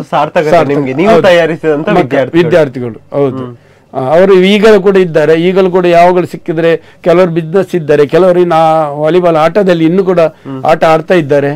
ಖುಷಿ ಆಗ್ತದೆ ಆ ವಿದ್ಯಾರ್ಥಿಗಳಿಗೆ. ಈಗಲೂ ಕೂಡ ಅವರು ನಮಗೆ ಆ ಒಂದು ನೆನಪನ್ನು ಅವರು ಯಾವಾಗಲೂ ಮರಕಳಿಸ್ತಾರೆ. ಹೌದು ಸರ್, ಈಗ ಈ ಒಂದು ನಾವು ಈಗ ಯಾವ್ದಾದ್ರು ಒಂದು ಕಾಂಪಿಟೇಷನ್ಗೆ ಹೋಗುವಾಗ ಸೋಲು ಗೆಲುವು ಅನ್ನುವಂಥದ್ದು ಒಂದು ಸಾಮಾನ್ಯವಾಗಿ ಅದನ್ನ ವಿದ್ಯಾರ್ಥಿಗಳಿಗೆ ನೀವು ಯಾವ ರೀತಿಯಾಗಿ ಧೈರ್ಯವನ್ನ ತುಂಬ್ತೀರಾ ಅನ್ನುವ? ಈಗ ನಮ್ಮಲ್ಲಿ ಸೋತುವಾಗ ಕೆಲವರು ತುಂಬಾ ಅಪ್ಸೆಟ್ ಆಗ್ತಾರೆ, ಬೇಸರ ಆಗ್ತದೆ. ಸೋಲೆ ಮುಂದಿನ ಜೀವನಕ್ಕೆ ಅದು ನಮ್ಮ ಗೆಲುವಿನ ಸೋಪಾನ ಆಗ್ತದೆ. ನಾವು ವಿದ್ಯಾರ್ಥಿಗಳು ಹೇಳ್ತೇವೆ, ಸ್ಪೋರ್ಟ್ಸ್ ಮ್ಯಾನ್ ಸ್ಪಿರಿಟ್ ಅಂದ್ರೆ ಒಂದು ಕ್ರೀಡಾ ಸ್ಫೂರ್ತಿಯನ್ನು ನೀವು ಆಡಬೇಕು. ಸೋಲಿಗೆಲ್ಲೂ ಸಮಾನವಾಗಿ ಇರ್ತದೆ. ಎಷ್ಟೋ ದೊಡ್ಡ ಆಟಗಾರ ಇದ್ರೂ ಕೂಡ ಸೋಲು ಕಟ್ಟಿಟ್ಟ ಬುದ್ಧಿ, ಅದಕ್ಕೆ ನಾವು ಬೇಸರ ಮಾಡೋದು ಬೇಡ. ಮುಂದಿನ ದಿನಗಳಲ್ಲಿ ನಾವು ಹೇಗೆ ಸೋತಿದ್ದೇವೆ, ಯಾವ ರೀತಿ ಯಾಕೆ ನಾವು ಸೋತಿದ್ದೇವೆ, ಯಾವ ಒಂದು ರೀಸನ್ ಮೇಲೆ ಸೋತಿದ್ದೇವೆ, ಅದನ್ನು ನಾವು ಮನದಟ್ಟು ಮಾಡಿ ಮುಂದೆ ಆ ತಪ್ಪುಗಳನ್ನು ಮಾಡದಾಗೆ ನಾವು ಮುಂದುವರೆದೆ ಖಂಡಿತವಾಗಿ ನಮ್ಮ ಮುಂದಿನ ಗೆಲುವು ಸಿಗ್ತದೆ ಅಂತ ನಾವು ಅವರಿಗೆ ಮನದರಿಕೆ ಮಾಡ್ತದೆ. ಬಟ್ ಪ್ರತಿಯೊಂದು ವಿದ್ಯಾರ್ಥಿಗಳಲ್ಲಿ ಕೂಡ ಎದುರಾಳಿ ತಂಡವನ್ನು ನಾವು ವೀಕ್ ಅದು ಏನಿಲ್ಲ ಅಂತ ನಾವು ಅದನ್ನು ಕಡೆಗಣಿಸಬಾರ್ದು. ಅವರು ಕೂಡ ನಮ್ಮ ಹಾಗೆ ಆಡ್ತಾರೆ, ಅವರು ಕೂಡ ನಮ್ಮ ಹಾಗೆ ಸ್ಟ್ರಾಂಗ್ ಇದ್ದಾರೆ ಅಂತ ಮನಸ್ಸಿನಲ್ಲಿ ಮತ್ತೆ ನೆಗ್ಲೆಕ್ಟ್, ಒಂದು ತಿರಸ್ಕಾರ ಭಾವನೆ, ಒಂದು ಬೇಕಾಬೇಡ ಅಂತ ಯಾವತ್ತೂ ಆಟದಲ್ಲಿ ಆಡಬಾರ್ದು. ಅದು ಆಡಿದ್ರೆ ನಮಗೆ ಮತ್ತೆ ಮುಂದಿನ ನಮಗೆ ಕಟ್ಟಿಟ್ಟ ಬುತ್ತಿ ಸೋಲಿಕ್ಕೆ. ಆದ ಕಾರಣ ನಾನು ವಿದ್ಯಾರ್ಥಿಗಳು ಆದಷ್ಟು ಅಂಪೈರ್ ತೀರ್ಮಾನ ಇರಲಿ, ಯಾವುದೇ ತೀರ್ಮಾನ ಇರಲಿ, ನಮ್ಮ ಆಟದಲ್ಲಿ ಒಂದು ಕ್ರೀಡಾ ಸ್ಫೂರ್ತಿಯಿಂದ ನಾವು ಆಡಬೇಕು ಅಷ್ಟೇ. ಸರ್, ಈಗ ಒಂದು ಸ್ಪರ್ಧೆಗೆ ನಾವು ತಯಾರಾಗುವಾಗ ಎಷ್ಟು ಸಮಯ ತಗೊಳ್ತೀರಾ ವಿದ್ಯಾರ್ಥಿಗಳನ್ನ ತಯಾರಿಸಲಿಕ್ಕೆ ಅನ್ನುವಂಥದ್ದು? ಅದೊಂದು ಸಾಧಾರಣ ನಾವು ಒಂದು 3-4 ತಿಂಗಳು ತಗೊಳ್ತೇವೆ. ಜೂನ್ ಫಸ್ಟ್ ವೀಕ್ನಿಂದಲೇ ಬೆಳಿಗ್ಗೆ ಸಂಜೆ ನಾವು ಅವರನ್ನು ಆಟ ಆಡ್ಲಿಕ್ಕೆ ರೆಡಿ ಮಾಡ್ತೇವೆ. ಅಂದ್ರೆ ಪಾಠದ ಸಮಯದಲ್ಲಿ ಬೆಳಿಗ್ಗೆ ಹೌದು, ಮಧ್ಯಾಹ್ನ ಸಂಜೆ ಒಂದು 3 ಗಂಟೆ ನಂತರ. ಆಮೇಲೆ ದೈಹಿಕ ಶಿಕ್ಷಕರ ಪೀರಿಯಡ್ ಉಂಟು, ಆ ಪೀರಿಯಡ್ ಅಲ್ಲಿ ಮತ್ತೆ ಯಾವ ಟೀಚರ್ಸ್ ನಾವು ಕೆಲವು ಸಲ ಬರುವುದಿಲ್ಲ, ಆ ಸಮಯದಲ್ಲಿ ಕೂಡ ಕರ್ಕೊಂಡೋಗಿ ನಾವು ಪ್ರಾಕ್ಟೀಸ್ ಮಾಡ್ತಿದ್ದೇವೆ ಮಗುವನ್ನು. ಮತ್ತೆ ಈಗ ಸ್ವಲ್ಪ ನಮಗೆ ಲೇಟ್ ಆಯ್ತು. ಯಾಕೆ ಸಮಸ್ಯೆ ಆಯ್ತು ಅಂದರೆ ಈಗ ಮಕ್ಕಳು ನಿಲ್ಲಲಿಕ್ಕೆ ಆಗುದಿಲ್ಲ, ಮನೆಗೆ ಫೋನ್ ಮಾಡಿ ಹೇಳಬೇಕು. ಆ ಸಮಯದಲ್ಲಿ ಯಾವುದೇ ಒಂದು ಥರದ ತೊಂದರೆಗಳು ಇಲ್ಲ. ಮಕ್ಕಳನ್ನು ಸಂಜೆ ನಾವು ಮನೆಯಲ್ಲಿ ಹೇಳ್ತೇವೆ, ನೀವು ನಿಮ್ಮ ಮನೆಯವ್ರಿಗೆ ಹೇಳಿ ನಾಳೆ ಸ್ವಲ್ಪ ನಿಲ್ತೇವೆ ಅಂತ. ಓಕೆ ನಿಲ್ತಿದ್ದು. ಈಗ ಆಗುದಿಲ್ಲ. ಈಗ ನಿಲ್ಲಿಕ್ಕೆ ಅಂತ ಹೇಳಿದ್ರು ಮತ್ತೆ ಮನೆಗೆ ಫೋನ್ ಮಾಡಬೇಕು. ಈಗಿನ ಹಾಗೆ ಮಕ್ಕಳೊಂದು ಮನೋಭಾವ ಚೇಂಜ್ ಆಗಿದೆ, ಪೋಷಕರ ಒಂದು ಇಚ್ಛಾಶಕ್ತಿ ಬೇರೆ ಆಗಿದೆ. ಈಗ ಆ ಥರದ್ದೊಂದು ಉಂಟು. ಒಂದು 4-5 ತಿಂಗಳಾದರೆ ಬೇಕು ಮಗುಗೆ ಕರೆಕ್ಟಾಗಿ ಅದಾಗಬೇಕಾದ್ರೆ ಸರಿಯಾಗಿ. ರಜೆಯಲ್ಲಿ ಕೂಡ ನಾವು ಬಂದು ಪ್ರಾಕ್ಟೀಸ್ ಮಾಡ್ತಿದ್ದೇವೆ. ಶನಿವಾರ ಅಥವಾ ರಜೆ ಇದ್ರೆ ಕಾಂಪಿಟೇಷನ್ ಎಲ್ಲ ಇರುವಾಗ ಅವರಿಗೆ ಆದಿತ್ಯವಾರ ಎಲ್ಲ ಹೌದು, ಆದಿತ್ಯವಾರ ಕೆಲಸ ಎಲ್ಲ ನಾವು ಆದಿತ್ಯವಾರ ಇಲ್ಲಿ ಕೂಡ ನಾನು ಮಿಜಾರಲ್ಲಿ ಇರುವಾಗ ಆದಿತ್ಯವಾರ ಕೂಡ ಬಂದಿದ್ದೇನೆ. ಬರುವಾಗ ಅವರಿಗೆ ತಿಂಡಿ ಇಲ್ಲ ಅವಲಕ್ಕಿ ಏನಾದರೂ ತಂದು ಅಲ್ಲಿಯೇ ನಮ್ಮ ಲಿಂಬೆ ಹುಳಿಯದ್ದು ಸರ್ಬತ್ ಎಲ್ಲ ಮಾಡಿ ಆಮೇಲೆ ಅವಲಕ್ಕಿ ಮಾಡಿ ನಾವು ಮಕ್ಕಳೊಟ್ಟಿಗೆ ನಾವು ಕೂಡ ತಿಂದು ಮತ್ತೆ ಕೂಡ ಅಂದ್ರೆ ಒಂದು 11-12 ಗಂಟೆಗೆ ಸ್ವಲ್ಪ ಹಸಿ ಹೋಗ್ತದೆ ಅಂತ ಹೇಳ್ತಿದ್ರು. ಒಂದು 12 ಗಂಟೆ ತನಕ ಆಡಿ ಮತ್ತೆ ನಾವು ಬಿಡ್ತಿದ್ದೆವು. ಹೌದು. ಆದ್ಮೇಲೆ ಎಲ್ಲಿ ಬರ್ತೀರಾ ಸರ್ ಸೇವೆಯನ್ನ ಸಲ್ಲಿಸಲಿಕ್ಕೆ? ಆಮೇಲೆ ಥರ್ಡ್ ಶಾಲೆಯಲ್ಲಿ 2001 ತನಕ ಥರ್ಡ್ ಶಾಲೆಯಲ್ಲಿ ಇದ್ದೆ, ಒಂದು 3 ವರ್ಷ. ಆಮೇಲೆ ನಾನು 2001ರಿಂದ 24 ತನಕ ಮಿಜಾರ್ ಶಾಲೆಗೆ ಬಂದೆ. ಮಿಜಾರ್ ಶಾಲೆಯಲ್ಲಿ ತುಂಬ ಸ್ಟ್ರೆಂತ್ ಇದ್ದ ಒಂದು ಸರ್ಕಾರಿ ಶಾಲೆ, ಆ ಸ್ಕೂಲಿಗೆ ಬಂದೆ. ಅಲ್ಲಿ ತುಂಬಾ ವರ್ಷಗಳ ಅನುಭವ. ಹೌದು, ಅಲ್ಲಿ 24 ವರ್ಷಗಳ ಅನುಭವ. ಅಲ್ಲಿ ಬಂದ ನಂತರ ನಾನು ದೈಹಿಕ ಶಿಕ್ಷಕರ ಮೂಡುಬಿದಿರೆ ತಾಲೂಕಿನ ಅಧ್ಯಕ್ಷನಾದ 2 ವರ್ಷ. 2 ವರ್ಷ ಅಧ್ಯಕ್ಷನಾದಾಗ ಅಧ್ಯಕ್ಷ ಸಮಯದಲ್ಲಿ ಅಲ್ಲಿ ದೈಹಿಕ ಶಿಕ್ಷಕರ ಸಂಘ ಉಂಟಂತ ಯಾರಿಗೂ ಗೊತ್ತಿರಲಿಲ್ಲ ಮೂಡುಬಿದ್ರೆಯಲ್ಲಿ. ನಾನು ಅಧಿಕಾರ ಸ್ವೀಕಾರ ಮಾಡಿದ ನಂತರ ಒಂದು 32 ರಾಷ್ಟ್ರೀಯ ಕ್ರೀಡಾಪಟುಗಳು ಮೂಡುಬಿದ್ರೆ ಥರ್ಡ್ನಲ್ಲಿ ಅಭಯ್ ಚಂದ್ರ ಜೈನ್ ಅವರು ಕ್ರೀಡಾ ಸಚಿವರು ಇರುವಾಗ ಅಲ್ಲಿ ಒಂದು ಹೊನಲು ಬೆಳಗಿನ ವಾಲಿಬಾಲ್ ಪಂದ್ಯಾಟ ಮಾಡಿದೆ, ಮಹಿಳೆಯರಿಗೆ ಮತ್ತೆ ಪುರುಷರಿಗೆ. ಆ ಹೊನಲು ಬೆಳಕಿನ ವಾಲಿಬಾಲ್ ಪಂದ್ಯಾಟದಲ್ಲಿ 32 ರಾಷ್ಟ್ರ ಮಟ್ಟದ ಕ್ರೀಡಾಪಟುಗಳು ಸನ್ಮಾನ ಕಾರ್ಯಕ್ರಮ ಮಾಡಿದೆ ಅಲ್ಲಿ. ಆ ಕಾರ್ಯಕ್ರಮದಲ್ಲಿ ನಮಗೆ ಸಾಧಾರಣ ಒಂದು ಸಂಘಕ್ಕೆ ಒಂದು ಸ್ವಲ್ಪ ಆರ್ಥಿಕವಾಗಿ ನಮಗೆ ಉಳಿಯಿತು. ಅದನ್ನು ನಾವು ಸಂಘದಲ್ಲಿ ಇಟ್ಟು ಅಲ್ಲಿಂದ ನನ್ನ ಸಂಘಟನೆ ನೋಡಿ ದೈಹಿಕ ಶಿಕ್ಷಕರ ಸಂಘಟನೆ ಇಷ್ಟು ಒಳ್ಳೆ ಸಂಘಟನೆ ಮಾಡ್ತಾನೆ ಅಂತ ಹೇಳಿ ನನಗೆ ದೈಹಿಕ ಶಿಕ್ಷಕರ ಸಂಘಟನೆ ಬಿಟ್ಟು ನನಗೆ ಶಿಕ್ಷಕರ ಸಂಘಟನೆಯ ಅಧ್ಯಕ್ಷನನ್ನು ಆಯ್ಕೆ ಮಾಡಲಿಕ್ಕೆ ಕೊಟ್ಟರು ಅವಕಾಶ. ಅದು ಪ್ರಾಥಮಿಕ ಶಾಲೆ ಶಿಕ್ಷಕರ ಸಂಘಟನೆ ಅಂತ. ಅದು ಸಾಧಾರಣ 160 ಮಂದಿ ಶಿಕ್ಷಕರಿದ್ದಾರೆ ಇಡೀ ರಾಜ್ಯದಲ್ಲಿ. ಅದು ಒಂದು ಮಾನ್ಯತೆ ಪಡೆದ ಸಂಘ. ಮಾನ್ಯತೆ ಪಡೆದ ಸಂಘ ಅಂದರೆ ಅದು 5 ವರ್ಷಕ್ಕೊಮ್ಮೆ ಚುನಾವಣೆ ಆಗುವಂಥದ್ದು. ನಮ್ಮ MLA ಮತ್ತು MP ಯಾವ ರೀತಿ ಚುನಾವಣೆ ಆಗ್ತದೆ ಸಂವಿಧಾನಾತ್ಮಕವಾಗಿ ಪ್ರಜಾಪ್ರಭುತ್ವ ಮಾದರಿಯಲ್ಲಿ ನಮ್ಮದು ಕೂಡ 5 ವರ್ಷಕ್ಕೊಮ್ಮೆ ಚುನಾವಣೆ ಆಗುವಂಥದ್ದು. ಈ ಚುನಾವಣೆ ಆಗುವಾಗ ನಾಮಿನೇಷನ್ ಹಾಕೋದು, ನಾಮಿನೇಷನ್ ವೆರಿಫೈ ಮಾಡೋದು, ಆಮೇಲೆ ನಾಮಿನೇಷನ್ ಹಿಂದೆ ತೆಗೊಳ್ಳೋದು, ಅದೆಲ್ಲ ಒಂದು ತಿಂಗಳದ್ದು ಪ್ರೋಸೆಸ್ ನಡೀತಾ ಇದೆ. ನನಗಿಂತ ಮೊದಲಿದ್ದವರು ನೀವು ದೈಹಿಕ ಶಿಕ್ಷಕ ಇಷ್ಟು ಒಳ್ಳೆ ಸಂಘಟನೆ, ನೀವು ಪ್ರಾಥಮಿಕ ಶಾಲೆ ಶಿಕ್ಷಕರ ಸಂಘಟನೆಗೆ ಬನ್ನಿ ಅಂತ ನನಗೆ ಪಣಿರಾಜರು ಮತ್ತು ಕುಮಾರಸ್ವಾಮಿ ಅವರು ಇಬ್ಬರು ಕೂಡ ತೀರೋಗಿದ್ದಾರೆ. ಅವರು ನನಗೆ ಮಾರ್ಗದರ್ಶನ ಮಾಡಿದ್ದು, ಸಹಕಾರ ನೀಡಿದ್ದು. ಅದರಿಂದ ನಾನು ಮೂಡುಬಿದ್ರೆಯ ಪ್ರಥಮವಾಗಿ ಒಬ್ಬ ದೈಹಿಕ ಶಿಕ್ಷಕ, ಪ್ರಾಥಮಿಕ ಶಾಲೆ ಶಿಕ್ಷಕರ ಸಂಘದ ಅಧ್ಯಕ್ಷನಾಗಿ ಆಯ್ಕೆ ಅದೇ. ಯಾರು ಆಗುದಿಲ್ಲ, ಯಾಕಂದ್ರೆ ದೈಹಿಕ ಶಿಕ್ಷಕರು ಸಹ ಶಿಕ್ಷಕ ಸಂಘ ಆಗ್ಲಿಕ್ಕೆ ಅವ್ರು ಬಿಡುದಿಲ್ಲ. ಸಹ ಶಿಕ್ಷಕರು ಅವರಲ್ಲಿ ಬೇಕಾದಷ್ಟಿದ್ದಾರೆ, HM ಇದ್ದಾರೆ, ಅಸಿಸ್ಟೆಂಟ್. ಒಂದು ಸ್ಕೂಲಲ್ಲಿ ದೈಹಿಕ ಶಿಕ್ಷಕ ಒಬ್ಬನೇ ಇರುವುದು, ಸಹ ಶಿಕ್ಷಕರು ಒಂದು ಸ್ಕೂಲಲ್ಲಿ ಒಂದು 5, 6, 8 ಜನ ಇದ್ದಾರೆ. ಅವರ ಅಧ್ಯಕ್ಷ ಆಗಬೇಕಾದ್ರೆ ಅಷ್ಟು ಸಾಮಾನ್ಯ. ಆದರೆ ನಾನು ಪ್ರಥಮವಾಗಿ ಅಧ್ಯಕ್ಷ ಆದರೆ ಯಾರು ಇಲ್ಲ, ಎಲ್ಲರೂ ನನಗೆ ತುಂಬ ಸಹಕಾರ ಕೊಟ್ಟರು. ಒಂದು 5 ವರ್ಷ ನಾನು ಅಧ್ಯಕ್ಷನಾದೆ. ಆಮೇಲೆ ಮತ್ತೆ ಮರು ವರ್ಷ 5 ವರ್ಷ ಆದ ಮತ್ತೆ ಚುನಾವಣೆ ಬಂತು. ಚುನಾವಣೆ ಆದಾಗ ಎಲ್ಲ ಶಿಕ್ಷಕರು ಮತ್ತೆ ನನ್ನನ್ನು ಅವಿರೋಧವಾಗಿ ಆಯ್ಕೆ ಮಾಡಿದರು. ಹಾಗೆ 10 ವರ್ಷ ಶಿಕ್ಷಕರೆಲ್ಲ ಸಮಸ್ಯೆಗಳ ಸ್ಪಂದನೆ ಮಾಡಿ ಅವರ ಒಂದು ಕಷ್ಟ ಸುಖಕ್ಕೆ ನಾನು ಹೆಚ್ಚಿನ ಕಷ್ಟಗಳಿಗೆ ನಾನು ಸ್ಪಂದನೆ ಮಾಡಿದ್ದೇನೆ. ಶಿಕ್ಷಣ ಇಲಾಖೆ ಅಂದರೆ ನಮ್ಮ ಸರ್ಕಾರಿ ನೌಕರರಲ್ಲಿ ಅತ್ಯಂತ ದೊಡ್ಡ ಇಲಾಖೆ. ಅತ್ಯಂತ ಹೆಚ್ಚು ಸಮಸ್ಯೆಗಳಿರುವುದು ನಮ್ಮ ಇಲಾಖೆಯಲ್ಲಿ, ತುಂಬ ಸಮಸ್ಯೆಗಳಿರುವುದು. ಆ ಎಲ್ಲ ಸಮಸ್ಯೆಗಳಿಗೆ ಪರಿಹಾರ ಆಗದಿದ್ದರೂ ಕೂಡ ನನ್ನ ಒಂದು ನಿಟ್ಟಿನಲ್ಲಿ ನಮ್ಮ ಜಿಲ್ಲಾ ಸಂಘ, ಅದೇ ರೀತಿ ರಾಜ್ಯ ಸಂಘ ಮತ್ತು ಎಲ್ಲ ಜನಪ್ರತಿನಿಧಿಗಳ ಸಹಕಾರದಿಂದ ಶಿಕ್ಷಕರ ಎಲ್ಲ ಸಮಸ್ಯೆಗಳಿಗೆ ನನ್ನ ಎಷ್ಟು ಸಾಮರ್ಥ್ಯನೋ ಅಷ್ಟು ನಾನು ಸ್ಪಂದನೆ ಮಾಡಿದ್ದೇನೆ ಅಲ್ಲಿ. ನಿಮ್ಮ ಒಂದು ಶಿಕ್ಷಣ ಜೀವನ ಅನ್ನುವಂಥದ್ದು ಬೇರೆ ಬೇರೆ ಸಂಘ ಸಂಸ್ಥೆಗಳಲ್ಲಿ ಸದಸ್ಯರಾಗಿ, ಅಧ್ಯಕ್ಷರಾಗಿ ಸೇವೆಯನ್ನ ಸಲ್ಲಿಸ್ತೀರಾ. ಇದರಲ್ಲಿ ನೀವು ಜೀವನವನ್ನ ಮಾಡುವಾಗ ಯಾವ ರೀತಿಯಾದಂತಹ ಒಂದು ಸವಾಲುಗಳನ್ನ ಎದುರಿಸಿದ್ದೀರಾ ಅನ್ನುವಂಥದ್ದು?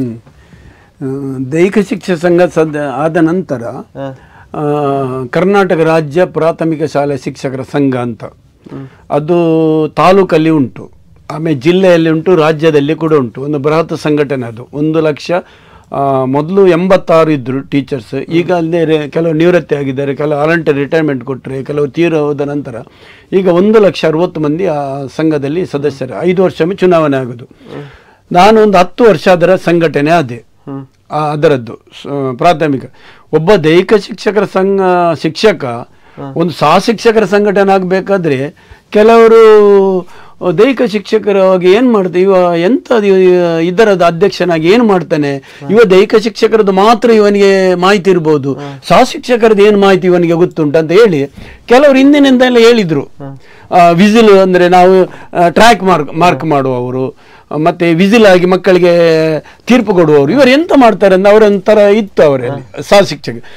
ನಾನೆಂತ ಮಾಡಿದರೆ ಎಲ್ಲರನ್ನು ವಿಶ್ವಾಸ ತೆಗೆದುಕೊಂಡು, ಯಾರೇ ಇರಲಿ ಅಲ್ಲಿ ಯಾವ ಬೇರೆ ಬೇರೆ ವೃಂದದವರಿದ್ದರು ಎಲ್ಲರನ್ನು, ಅವರಿಗೆ ಬೇರೆ ಬೇರೆ ಆಚಾರ ವಿಚಾರಗಳಿತ್ತು, ಅವರಲ್ಲಿ ಬೇರೆ ಬೇರೆ ಥರದ ಅಭಿಪ್ರಾಯ ಇತ್ತು, ಎಲ್ಲರನ್ನು ವಿಶ್ವಾಸ ತೆಗೆದುಕೊಂಡು ಎಲ್ಲ ಸಮಸ್ಯೆಗಳ ಪರಿಹಾರ, ಅವರ ಆದಷ್ಟು ಸಮಸ್ಯೆಗಳ ಪರಿಹಾರ ಮಾಡಿ ನಾನು 5 ವರ್ಷ ಅವರನ್ನು ಒಂದು ಕಂಪ್ಲೀಟ್ ಮಾಡಿದೆ. ಮುಂದಿನ 5 ವರ್ಷ ಕೂಡ ಅವಿರೋಧ ಆಯ್ಕೆ ಆಗಲಿಕ್ಕೆ ಬಿಟ್ಟರು ನನಗೆ. ಇದರ ಮಧ್ಯದಲ್ಲಿ ಕರ್ನಾಟಕ ರಾಜ್ಯ ಸರ್ಕಾರಿ ನೌಕರನಂತ ಗೌರ್ಮೆಂಟ್ ಎಂಪ್ಲಾಯೀಸ್ ಅಸೋಸಿಯೇಷನ್ ಅಂತ, ಅಂದ್ರೆ ಅದರಲ್ಲಿ ಎಲ್ಲ ಇಲಾಖೆಯವರು ಬರ್ತಾರೆ. ಕಂದಾಯ ಇಲಾಖೆ ಬರ್ತದೆ, ಆರೋಗ್ಯ ಇಲಾಖೆ ಬರ್ತದೆ, ಫಾರೆಸ್ಟ್, ಆಮೇಲೆ ನಮ್ಮ ಕಮರ್ಷಿಯಲ್ ಟ್ಯಾಕ್ಸ್, ಆಮೇಲೆ ವೆಟರ್ನಿಟಿ, ಎಲ್ಲ ಇಲಾಖೆಯವರು ಬರ್ತದೆ. ಮೂಡುಬಿದ್ರೆ ಅಷ್ಟ ತನಕ ತಾಲೂಕಾಗಿ ಇರಲಿಲ್ಲ, ಮಂಗಳೂರಿನೊಟ್ಟಿಗಿತ್ತು. ಮಂಗಳೂರಿನಿಂದ ಡಿವೈಡ್ ಆಯಿತು, ಮೂಡುಬಿದ್ರೆ ತಾಲೂಕು ಆಯಿತು. ಮೂಡುಬಿದ್ರೆ ತಾಲೂಕಾಗೋ ಇಲ್ಲಿ ಒಬ್ಬ ಗೌರ್ಮೆಂಟ್ ಎಂಪ್ಲಾಯೀಸ್ ಅಧ್ಯಕ್ಷನಾಗಬೇಕು ಅಂತ ಯೋಚನೆ ಮಾಡುವಾಗ ನಮ್ಮೊಟ್ಟಿಗೆ ಉಳ್ಳಾಲಗಾಯಿತು, ಮುಳ್ಕಿ ಕೂಡ ಆಯಿತು, ಆ ಸಮಯದಲ್ಲಿ ಕಾಪು ಕೂಡ ಆಯಿತು, ಬ್ರಹ್ಮಾವರ ಆಯಿತು.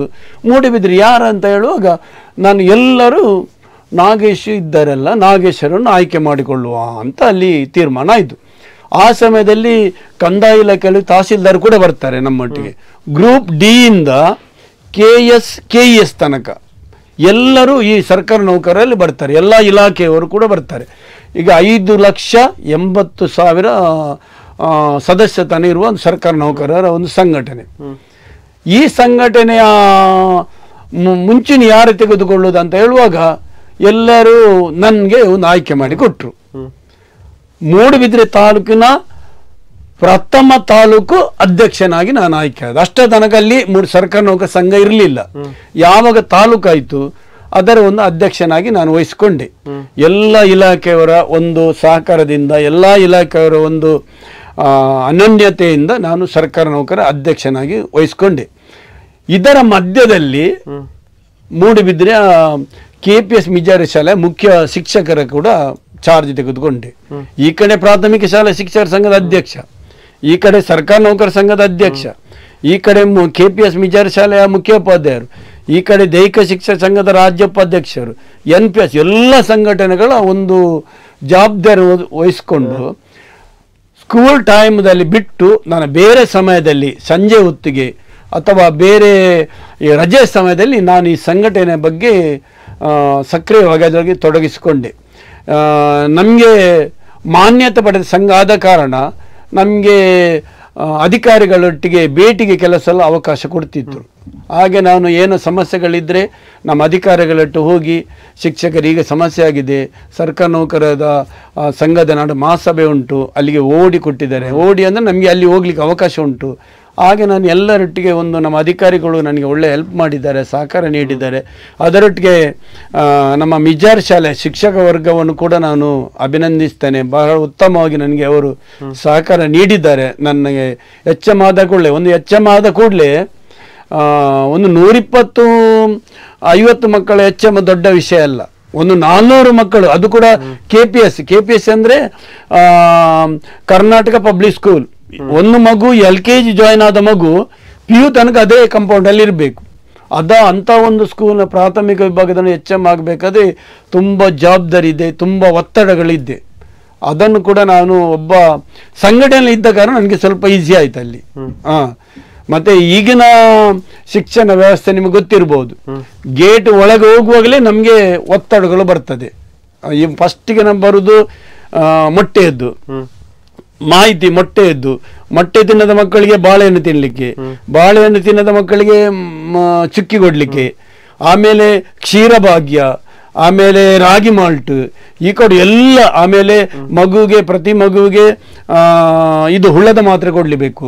ಆಮೇಲೆ ಸ್ಕಾಲರ್ಶಿಪ್ಗೆ ಮಾಡಬೇಕು, ಸ್ಯಾಟ್ಸ್, ಮಗುವಿದು ಸ್ಟೂಡೆಂಟ್ ಟ್ರ್ಯಾಕ್ ಸಿಸ್ಟಮ್, ಎಲ್ಲ ಒತ್ತಡಗಳು ನಮ್ಮಲ್ಲಿ ಪ್ರಾಥಮಿಕ ವಿಭಾಗದಲ್ಲಿ ಯಾವುದೇ ದರ್ಜೆ ನೌಕರ ಇಲ್ಲ. ಎಲ್ಲ ಶಿಕ್ಷಕರ ಮಾಡಬೇಕು. ಮಗುವಲ್ಲಿ ಟಾಯ್ಲೆಟ್ ಕರ್ಕೊಂಡು ಹೋಗ್ಬೇಕು ಶಿಕ್ಷಕರು, ಅಲ್ಲಿ ಏನಾದ್ರು ಮಾಡಬೇಕು ಶಿಕ್ಷಕರು ಮಾಡಬೇಕು. ಎಲ್ಲ ವ್ಯವಸ್ಥೆಗಳನ್ನು ನಮ್ಮ ಶಿಕ್ಷಕರೇ ಮಾಡಬೇಕು. ತುಂಬ ಕೆಲಸ ಒತ್ತಡ ಮಧ್ಯದಲ್ಲಿ ಕೂಡ ನಮ್ಮ ಎಲ್ಲರ ಶಿಕ್ಷಕರನ್ನು ಸಹಕಾರ ತೆಗೆದುಕೊಂಡು ನಾವೊಂದು KPS ವಿದ್ಯಾಸಂಸ್ಥೆಯಲ್ಲಿ ಒಂದು ಮುಖ್ಯೋಪಾಧ್ಯಾಯರಾಗಿ ಮಾಡಿಕೊಂಡು ನನ್ನ ಪ್ರಾಮಾಣಿಕವನ್ನು ಕೆಲಸವನ್ನು ನಾನು ಮಾಡಿದೆ. ನನಗೆ ಒಂದು ವಿಶ್ವಾಸ ಇದೆ, ಒಂದು ಕಾನ್ಫಿಡೆನ್ಸ್ ಇದೆ ನಾನು ಮಾಡಿದ್ದೇನಂತ ಹೇಳಿ. ಈಗಿನ ಶಿಕ್ಷಣ ಪದ್ಧತಿ ನೋಡ್ಬೇರು, ಈಗ BL ಡ್ಯೂಟಿ ಕೂಡ ಬಂದಿದೆ ಟೀಚರ್ಸ್ನವರಿಗೆ. ಪಾಠಗಳ ಮಧ್ಯದಲ್ಲಿ ಬೇರೆ ಬೇರೆ ಥರದ ಒತ್ತಡಗಳು.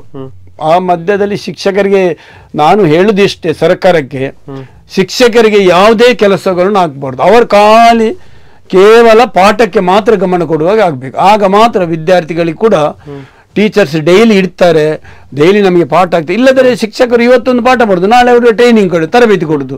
ಇಲ್ಲಿ ಕ್ಲಾಸಲ್ಲಿ ಶಿಕ್ಷಕರು ಇಲ್ಲ, ಮಕ್ಕಳಿಗೆ ಅಲ್ಲಿ ಇಡೀ ದಿವಸ ಪಾಠ ಇಲ್ಲ. ಬೇರೆ ಟೀಚರ್ಸ್ ಬರ್ತಾರೆ, ಆದರೆ ಅವರ ಮುಖ್ಯ ತರಗತಿ ಶಿಕ್ಷಕರಿಲ್ಲ. ಇಂಥ ಸಮಸ್ಯೆಗಳಿರುವಾಗ ಶಿಕ್ಷಕರ ಕೊರತೆ ಕೂಡ ಉಂಟು. ಕೆಲವು ಸ್ಕೂಲ್ನಲ್ಲಿ 1 to 7th 40 ಮಕ್ಕಳಿದ್ರೆ 2 ಟೀಚರ್ಸ್. ಕೆಲವು ಸ್ಕೂಲಲ್ಲಿ ಟೀಚರ್ಸ್ಗಳಿಲ್ಲ, ಗೆಸ್ಟ್ ಟೀಚರ್ಸ್ ನಾನು ನೇಮಕ ಮಾಡಿಕೊಂಡಿದ್ದ ಉಂಟು. ಈ ಸಂದರ್ಭದಲ್ಲಿ ಸ್ವಲ್ಪ ಶಿಕ್ಷಣ ಪದ್ಧತಿ ಇನ್ನೂ ಕೂಡ ಅಪಾಯಿಂಟ್ಮೆಂಟ್ ಮಾಡಬೇಕು. ಟೀಚರ್ಸ್ನವರಿಗೆ ಅವರಷ್ಟಕ್ಕೆ ಪಾಠಕ್ಕೆ ಬಿಡಬೇಕು, ಯಾವುದೇ ತರಬೇತಿಗಳು ಅವರಿಗೆ ಅನ್ಯ ಕಾರ್ಯಕ್ಕೆ ಯಾವುದೇ ಹಾಕಬಾರ್ದು. ಈಗ ನೋಡಿ BL ಹಾಕ್ತಾರೆ ಡ್ಯೂಟಿಗೆ ಅಂತ, ಕೆಲವರು 55 ಏಜ್ ಆದ ನಂತರ BP ಶುಗರ್ ಎಲ್ಲ ಟೀಚರ್ಸ್ನವರಿಗೆಲ್ಲ ಉಂಟು.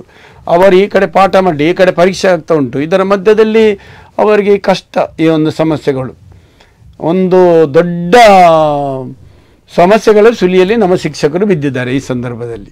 ಸರ್, ಈಗ ಒಂದು ಕೇಳೋದಾದ್ರೆ, ನಾಯಕತ್ವ ಜವಾಬ್ದಾರಿಗಳ ನಡುವೆ ನೀವು ಶಿಕ್ಷಕತ್ವವನ್ನ ಹೇಗೆ ನಿಭಾಯಿಸಿದ್ರಿ ಅನ್ನುವಂಥದ್ದೊಂದು ಎಲ್ರಿಗೂ ಕಾಡುವಂತ ಒಂದು ಪ್ರಶ್ನೆ. ಹೌದು, ನೀವು ಯಾವ ರೀತಿಯಾಗಿ ನಿಭಾಯಿಸಿದ್ರಿ ಅನ್ನುವಂಥ. ಶಿಕ್ಷಕ ನಾನು ಸ್ಕೂಲ್ನಲ್ಲಿ ಬಂದಾಗ ಶಾಲೆಯ ಒಂದು ಶಾಲೆ ಏನು ಎಲ್ಲ ಬೆಳಿಗ್ಗೆ ಬರುವಾಗಲೇ ನಾವು ಟೀಚರ್ಸ್ನ ಕೇಳ್ತೇವೆ, ಅದಕ್ಕಿಂತ ನಾಳೆಗೆ ಯಾವುದೆಲ್ಲ ಬೇಕು, ಯಾವುದೆಲ್ಲ ಶಾರ್ಟ್ ಉಂಟು, ಯಾವುದೆಲ್ಲ ತರಕಾರಿ ಉಂಟಾ ಇಲ್ವಾ, ಆಮೇಲೆ ಸಾಮಾನುಗಳೆಲ್ಲ ಉಂಟಾ ಇಲ್ವಾ, ಯಾವುದುಂಟು, ಆಮೇಲೆ ಎಗ್ ಎಲ್ಲ ಇವತ್ತು ನಾಳೆಗಾದ್ರೆ ಇವತ್ತು ಬಂದಿದೆ ಇಲ್ವಾ, ಆ ಬಾಳೆಹಣ್ಣು ಉಂಟಾ, ಎಲ್ಲ ವಿಷಯಗಳು ನಾವು.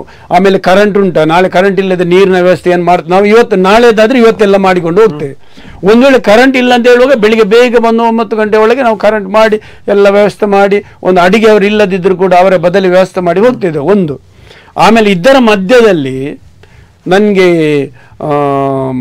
ಸಂಘಟನೆಗಳ ಬಗ್ಗೆ ಹೋಗಬೇಕಾದ್ರೆ ನಾನು ಸ್ಕೂಲ್ ಟೈಮಲ್ಲಿ ನಾನು ಹೋಗ್ತಾ ಇರಲಿಲ್ಲ. 3 ಗಂಟೆ ನಂತರ, ಶಾಲೆ ಬಿಟ್ಟ ನಂತರ ಏನಾದರೂ ಸಮಸ್ಯೆಗಳಿದ್ದರೆ ನಾನು ತಹಸೀಲ್ದಾರ್ ಹತ್ರ ಭೇಟಿ ಆಗಲಿಕ್ಕೆ, ನಮ್ಮ ಅಧಿಕಾರಿಗಳ ಭೇಟಿ ಆಗ್ತಿದ್ದೆ, ಭೇಟಿ ಆಗಲಿಕ್ಕೆ ಹೋಗ್ತಿದ್ದೆ. ಕೆಲವು ಸಲ ಏನು ಅಂತ ಇದ್ದಿದ್ರೆ ನಾವು BOನವರು ಮಾತಾಡಲಿಕ್ಕಿದ್ದ ಅಂತ ಹೇಳಿ ನಾವು BOನವರಿಗೆ ಅರ್ಜೆಂಟ್ ಪಾಠ ಸಮಯದಲ್ಲಿ, ಮಧ್ಯಾಹ್ನ ಊಟ ಸಮಯದಲ್ಲಿ ಹೋಗಿ ಮತ್ತೆ ಒಂದು ಕೂಡಲೇ ಹಿಂದೆ ಬರ್ತಿದ್ದೆ. ಅಂದರೆ ಬೇರೆ ಸಮಯದಲ್ಲಿ ನಾವು ಹೋಗ್ಲಿಕ್ಕೆ ನಮಗೆ ಅವಕಾಶ ಇರಲಿಲ್ಲ. ಯಾಕಂದರೆ ಪಾಠ ನಮಗೆ ಮುಖ್ಯವಾಗಿ ನಮ್ಮದು ವೃತ್ತಿ ಮತ್ತೆ ಸಂಘಟನೆ. ನಮ್ಮ ಮೇನ್ ಉದ್ದೇಶ ಏನು, ನಮ್ಮ ಶಿಕ್ಷಕರ ವೃತ್ತಿ. ಸಂಘಟನೆ ಮತ್ತೆ ಬಂದದ್ದು. ಸಂಘಟನೆ ಅಂದರೆ ಶಿಕ್ಷಕರ ಸಮಸ್ಯೆಗಳಿಗೋಸ್ಕರ ಸಂಘಟನೆ ಮಾಡಿದ್ದು ನಾವು. ಅದಕ್ಕೋಸ್ಕರ ನಮ್ಮ ವೃತ್ತಿ ಫಸ್ಟಿಗೆ, ಮತ್ತೆ ನಾವು ಸಂಘಟನೆಗೆ ಜಾಸ್ತಿ ನಾವು ಸ್ವಲ್ಪ ಇನ್ವಾಲ್ವ್ ಆದದ್ದು. ಸರ್, ಈಗ ಒಂದು ಕೇಳೋದಾದ್ರೆ, ಈ ಒಂದು ಕ್ರೀಡಾ ಕ್ಷೇತ್ರದಲ್ಲಿ ಯಾವ್ದಾದ್ರು ನೀವು ತಯಾರಿಸಿದಂತಹ ವಿದ್ಯಾರ್ಥಿಗಳು ಈಗ ಒಂದು ಸಾಧನೆ ಮಾಡಿದಂಥದ್ದೊಂದು ನೆನಪಿಸೋದಾದ್ರೆ? ಈಗ ನನ್ನ ಸ್ಟೂಡೆಂಟ್ ಅಂದರೆ ದೀಪಕ್ ಶೆಟ್ಟಿ ಅಂತ ಒಬ್ಬ ಇದ್ದಾನೆ.